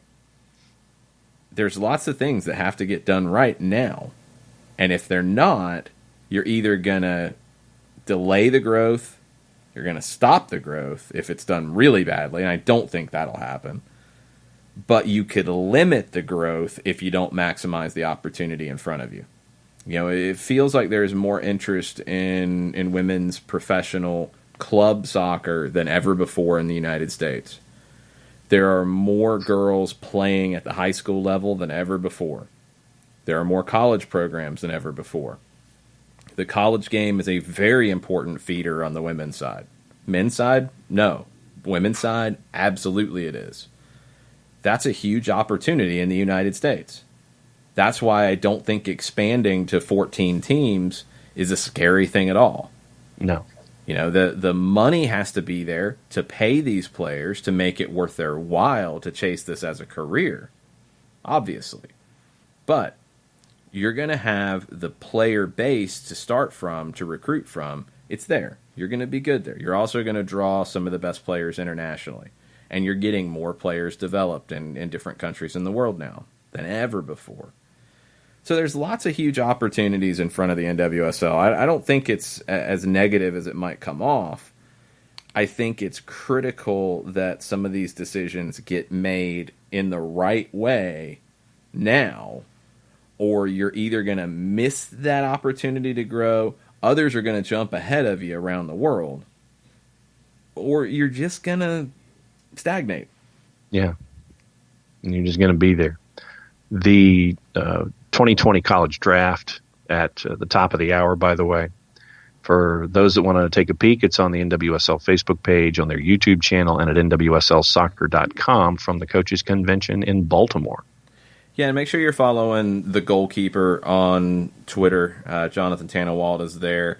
The story of how they got some of this information is actually pretty funny, because the board meeting that the league had on Tuesday wasn't public knowledge, and Linehan and Tannenwald were both tipped off to it and kind of staked it out. So they were able to get some great information and really push for this. So, The Athletic is a resource that, if you're able, I'd highly recommend subscribing to, not just for this, but for the great work that Felipe Cardenas does and others. But that doesn't take the place of traditional newspapers either, and that includes our friend Doug Robertson, but also Jonathan Tannenwald in Philadelphia. There are great writers out there. There are great media members out there covering this game. They got to get paid.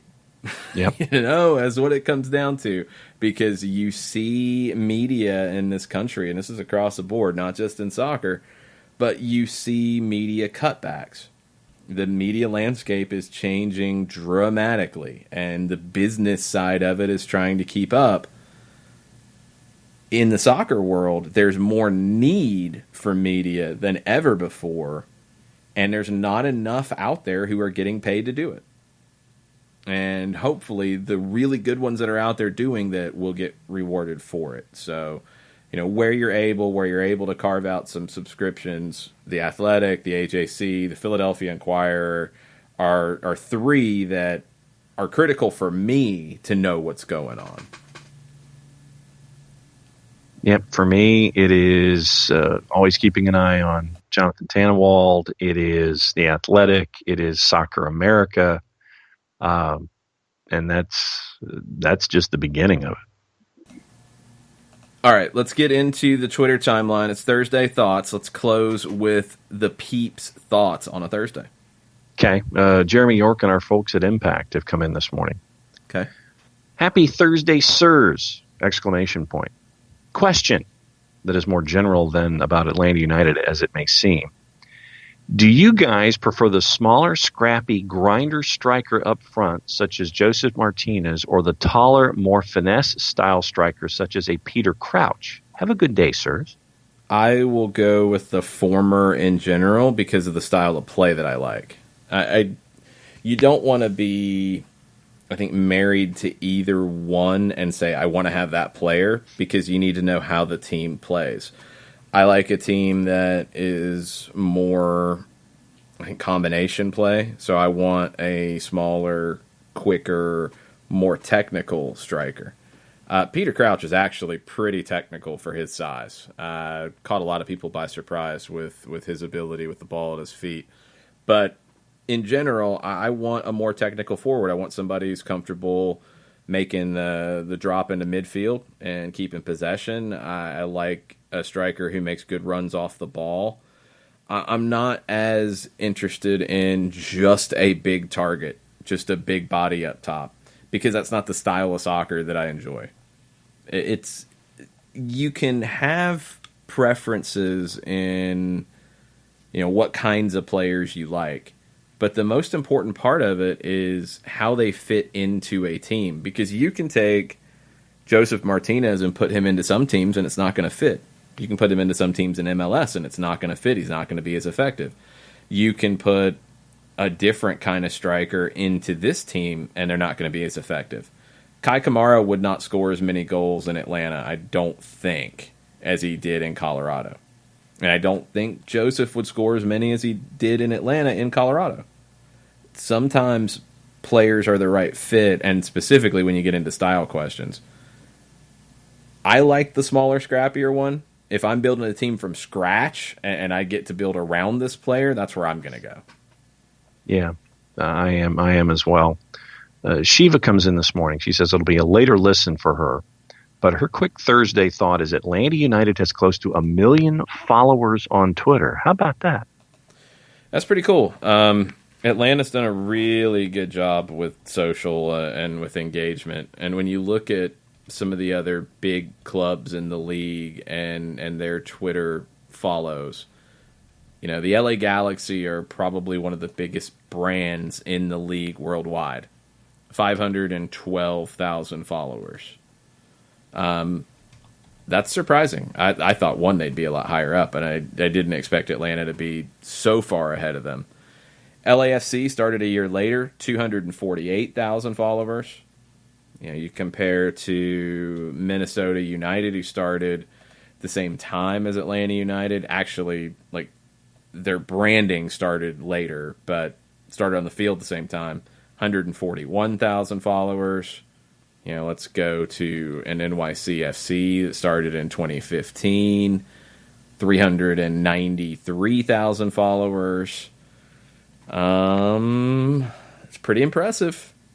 It's pretty impressive for what Atlanta United's done in that regard, and that goes to how big of a brand they've built. It's massive. You're dwarfing some of the other Twitter followers. I'm just getting into Twitter. I'm not looking at Instagram. I'm not getting into Facebook.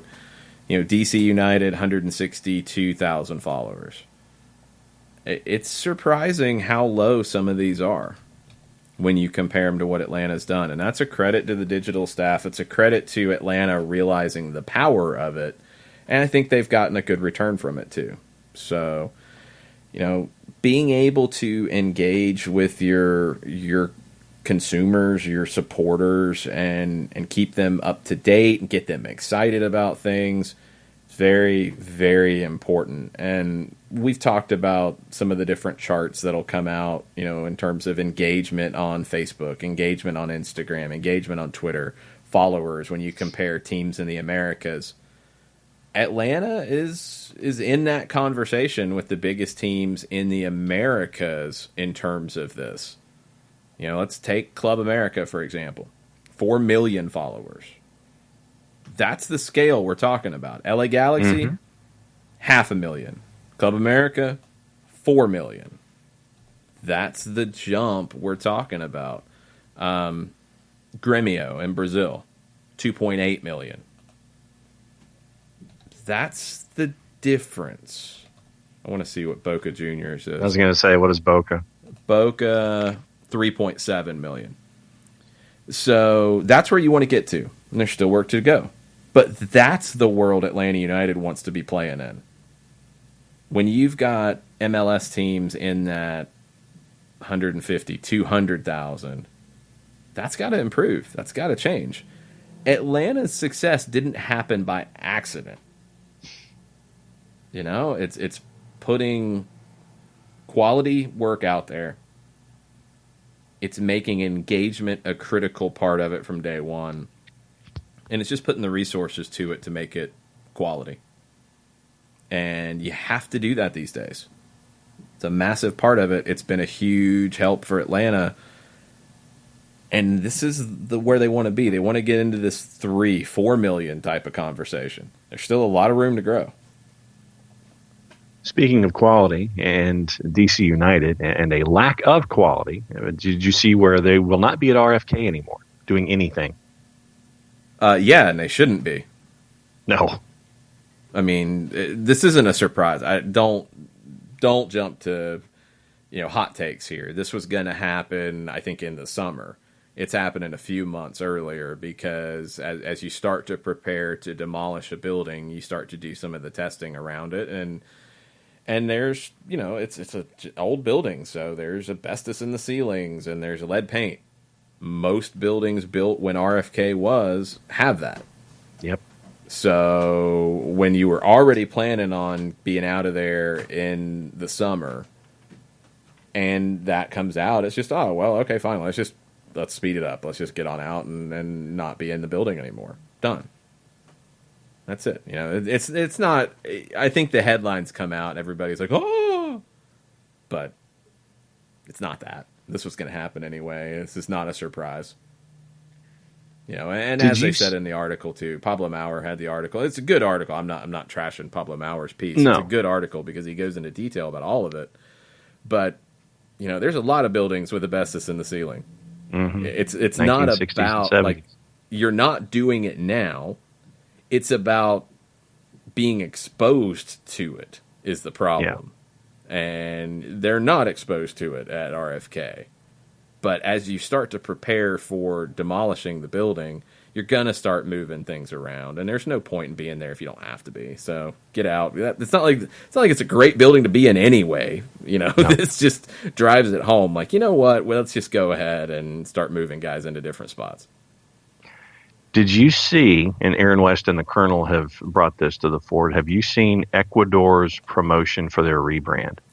Yes, highly recommended if you haven't seen it. One, they nailed the rebrand. The rebrand is very cool. And they changed the badge for the Ecuador FA.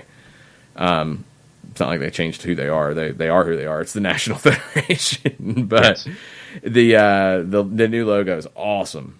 And the video that went along with it was very, very cool. I'd rather see those all day than the graphic with arrows pointing at different elements and explaining why this color is here or why this is a block and why this is an arrow and why this is, this color. Just show me a cool little animated video explaining all of it. Dave, and I'm trying to figure out his Twitter handle. I don't know if it's ZOMG Bacon or ZOMG Bacon or something. He wanted to know ZOMG Bacon. So I'm just trying to figure out what it is. Dave wanted to know if do we know who got the U.S. broadcast rights for CONCACAF Champions League in 2020? TUDN has the Spanish language ones, and nobody has the English language ones, according to CONCACAF's website. And that is the last one on the board. Deloitte came out with their top 20 yesterday. Top 20 what? Deloitte does a lot of things. It's there. Well, now you're going to have me try to find the top 20 revenue soccer clubs. I think they call it the Deloitte Money League. Yeah, the Money League. Let's get to that. Everton and West Ham at 19 and 20. Yeah. And Everton is at a operating revenue, I think at a 9-figure loss, I think was the most recent number that came out. And I think it was The Athletic that said that they rely on TV revenue for 71% of their operating capital. Mm-hmm. And still operating at a 9-figure loss. Well, relying on that much, that has nothing to do with why they're operating at a loss. They're spending more money than they're bringing in, period. Yep. It's very simple to explain why they're operating at a loss. The percentage of the TV money has nothing to do with it. I think what it tells you is they need to figure out why they're not making more money in other areas. Why is match day revenue not better? Why is the commercial side, the sponsorship side, not better? You have English teams in this list because the TV money is ridiculous. And you have an Everton in there, even if they're failing miserably on some of the other things, because the TV money is absurd. But $215 million, I think, for Everton. And yeah, the TV money in England, 70% of that, that's why Everton is in this. That's why West Ham is in this. Those are two teams that don't do well in the other categories that they kind of need to do better in. And they're not. Arsenal is doing well in other categories. Chelsea, Manchester United, Liverpool, obviously doing better in other categories. Manchester City now is doing better in these other categories. West Ham and Everton are only there because of where those clubs are located. That's it. And they're better than the others. And that's the scary thing. If you're the Premier League and you see this with that much TV money into it, and you only have these teams in the top 20 in the world, that should be alarm bells going off in England. Because there better be more, because there's not enough. Yeah, no, there are 3 more that go from 21 to 30.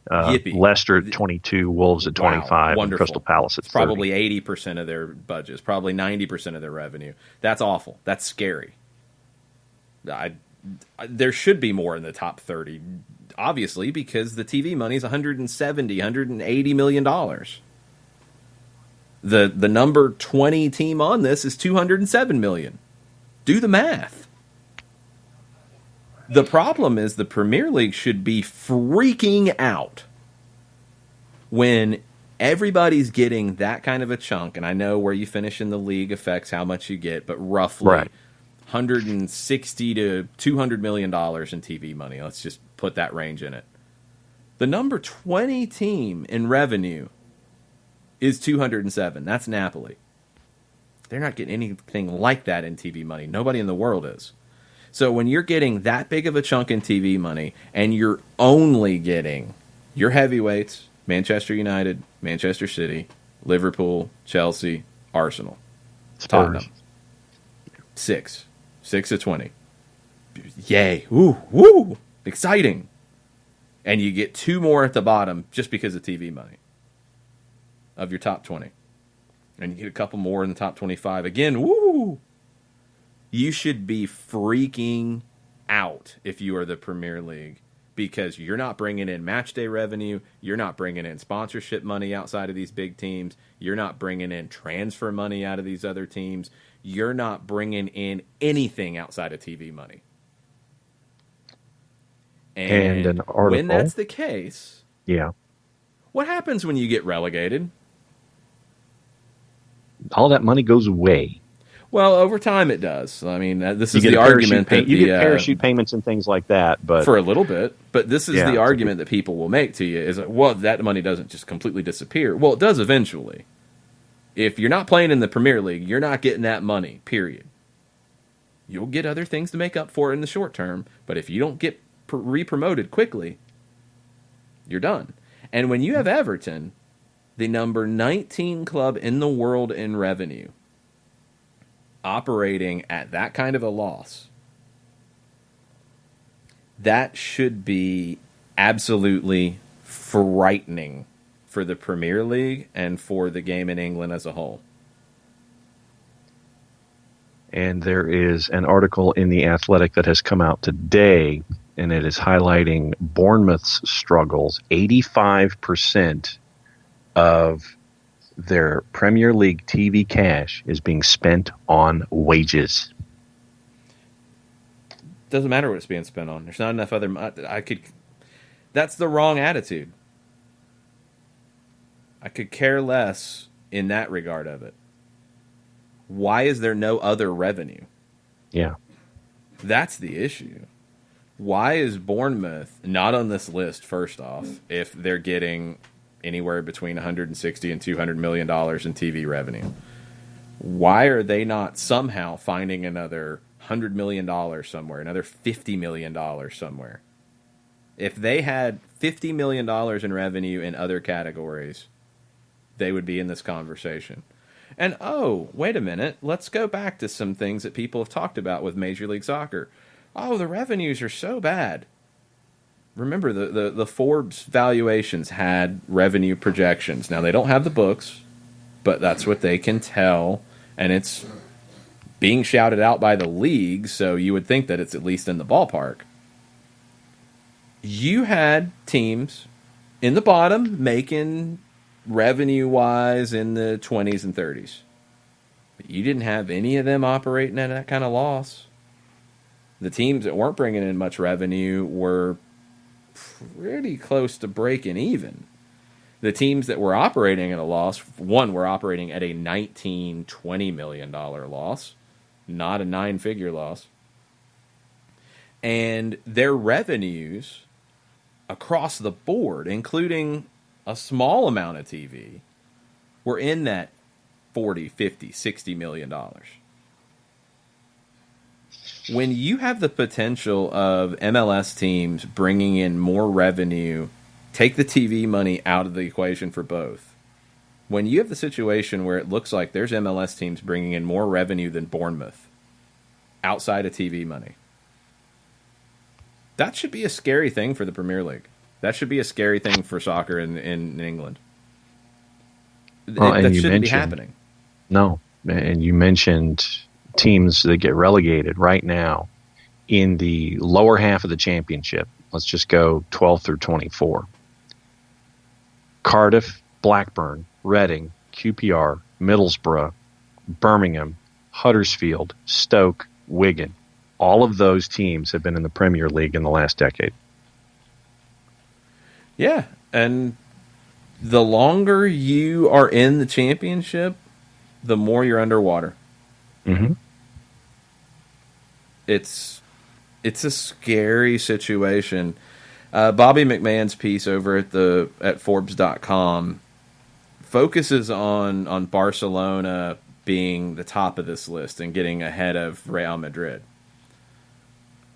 Just a couple numbers here when you look at Barcelona and Real Madrid and revenue. Match day revenue. Barcelona brought in 159 million. Commercial revenue, 384. Now, is Bournemouth going to be able to make that kind of commercial revenue? No, their stadium's not as big as Barcelona either. But when you're talking about those kinds of massive differences, and the only reason a Bournemouth is able to even remotely pay the wages that they're paying is because of TV money. TV money that goes away if they get relegated. Eventually, I know, parachute payments, they save everything. Not really.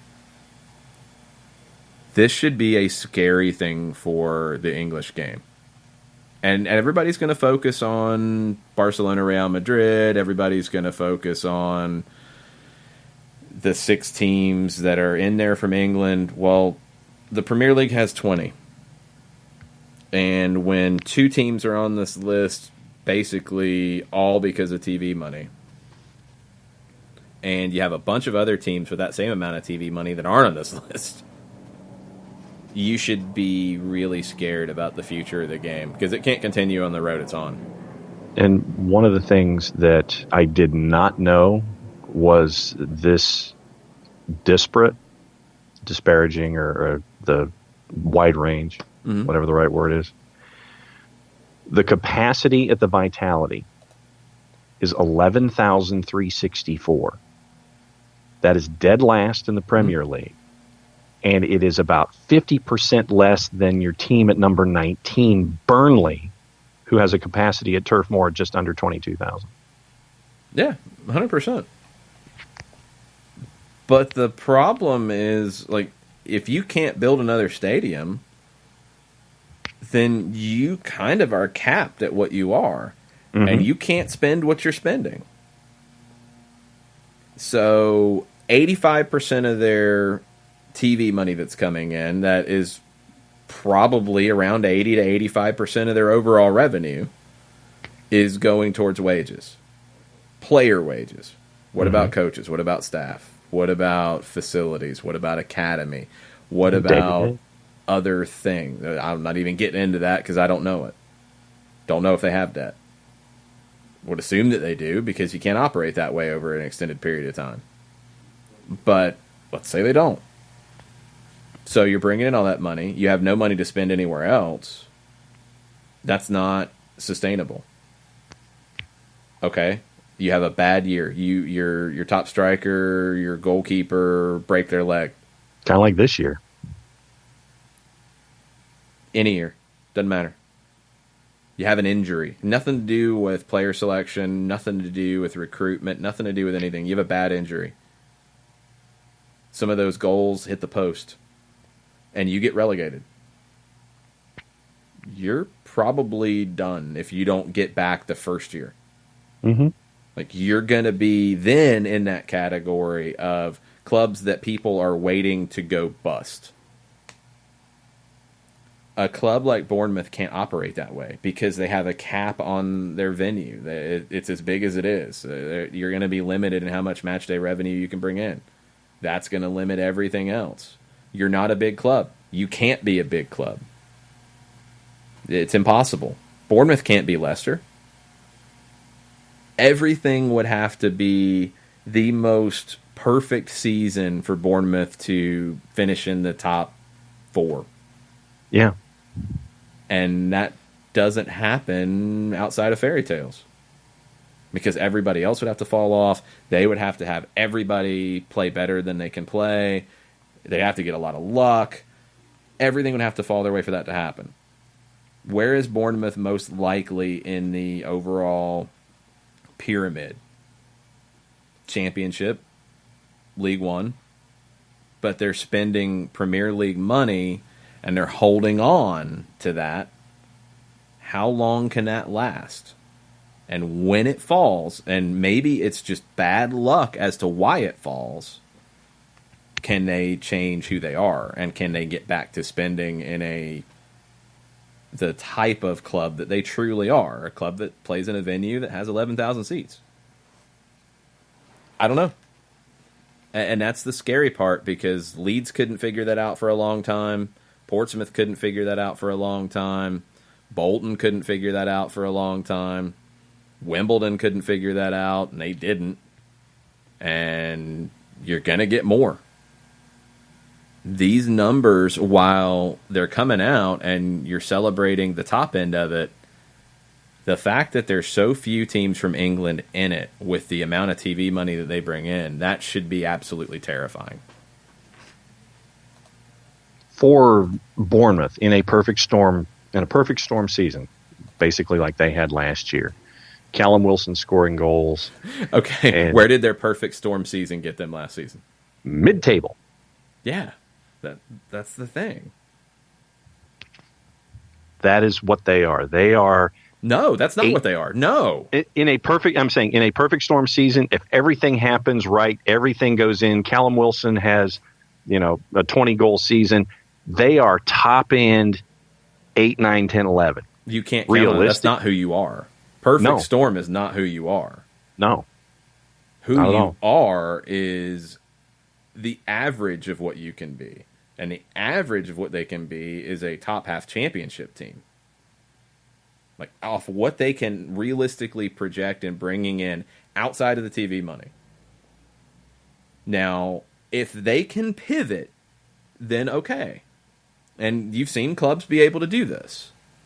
If the bad luck goes against them, they're punching above their weight, they're doing all those things, it's a great story. If they're able to stay in the Premier League, cool. If they get relegated, if they have that bad luck season, the imperfect storm and everything goes wrong, like this year, yeah. Well, where are they this year? They are in the relegation fight right now. They are below the bar. And if they get relegated, if they can pivot, if they can dump salary, if they can get out of that, if they can realize, look, we've got a parachute payment coming in, that might give us a shot to get back up. We can't count on it, because they can't. And that's what so many clubs have failed to do. They can't count on it. If they get promoted, cool. Then you can increase the spending again and you can do it. Where so many go wrong is they're overspending to stay up and keep that money coming in. They're not putting money away. They're spending everything that's coming in. So they're not growing as a club. They're maintaining where they're at currently, which is ahead of where they honestly should be. So if they get relegated, if they can adjust their mentality, fine, they can survive in the new world and maybe get promoted again because of a good season, and then maybe they can stay up. It's the ones who lose it, get relegated, try to spend the same way to get promoted again, and can't make the adjustment to their new reality, which was always their reality. And then they go out of business. And that's what's going to happen with these teams. Everton, let's take Everton for an example. They're losing 9 figures, right? Mm-hmm. They're making, just over 200. They get relegated. They're losing 9 figures now. Mm-hmm. They have to throw everything in, all chips on the table, to try to get promoted again, because they're not built to be a championship team. No. Say you have 2 bad years. Say you have 2 broken legs. Say you have 2 big signings that fail. Say crazy things happen and you get relegated and you don't get promoted the next year. Everton's Bolton. Or Everton's worse than that. Because they can't survive in the championship. Yeah. They have to be in the Premier League. Bournemouth should be able to survive in the championship, and we'll see if they can make that pivot if that happens. Everton's not a championship club, but they're going to spin themselves into it if they're not careful. It's scary when you've got that, because when you take the look at MLS and look, is MLS at the same level? No, obviously not, because they're not spending as much. So you don't have some of these players. That's obvious. But is anybody in MLS about to go out of business? Nope. The way it's constructed protects that. Now, MLS needs to continue to grow matchday revenue, needs to continue to grow commercial revenue, really needs to grow the TV revenue.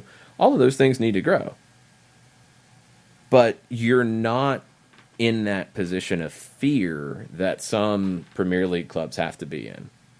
And the top clubs don't care about these other clubs. They have no reason to. In MLS, you do, and you want to grow the collective because everyone benefits. Do the top clubs benefit as much as they would in a Premier League situation? No, they don't. They can't run away from everybody. They definitely don't benefit as much as the top clubs in Spain do, for example, where they can run away from everybody. But they're also going to have a secure league to play in. And they're going to have, they're going to know that their opponents are not about to go out of business. And that's going to happen to a bigger club in England in the next 5 years. There's going to be a club that you look at today and you say there's no way they would ever be going into administration. Yep. Too big to fail. Somebody is. No, somebody is. Mm-hmm. And it's going to be a frightening prospect. It's going to be a wake-up call for a lot. And the question is, at that point, are they going to be able to adjust? Or, the flip side, at that point, are you going to have a European Super League where the big teams have even less incentive to care? Is that going to speed this forward? Or is Champions League going to be bigger to where, these clubs don't really care about the domestic league as much? There's a lot of questions about how the game's going to grow in Europe and specifically in England. That's not even getting into Brexit and the potential effects of that.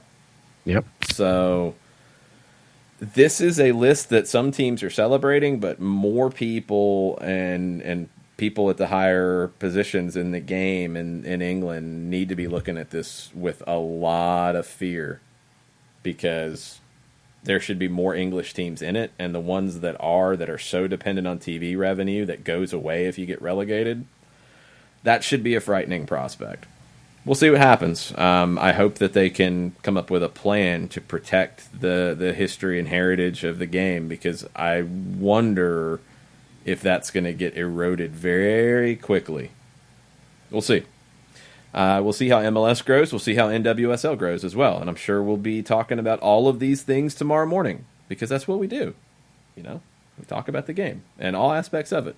Thanks for the questions. Thanks for the tweets. Let us know if you're listening to this later, if you have thoughts on anything we've said today. If we said something stupid, tell us. If we said something that you liked, let us know. We like to hear good feedback. We like to hear bad feedback too. Let us know. Tweet at us at Soccer Down Here. We'll be back in the morning. Mucha plata, y'all. Mucha plata.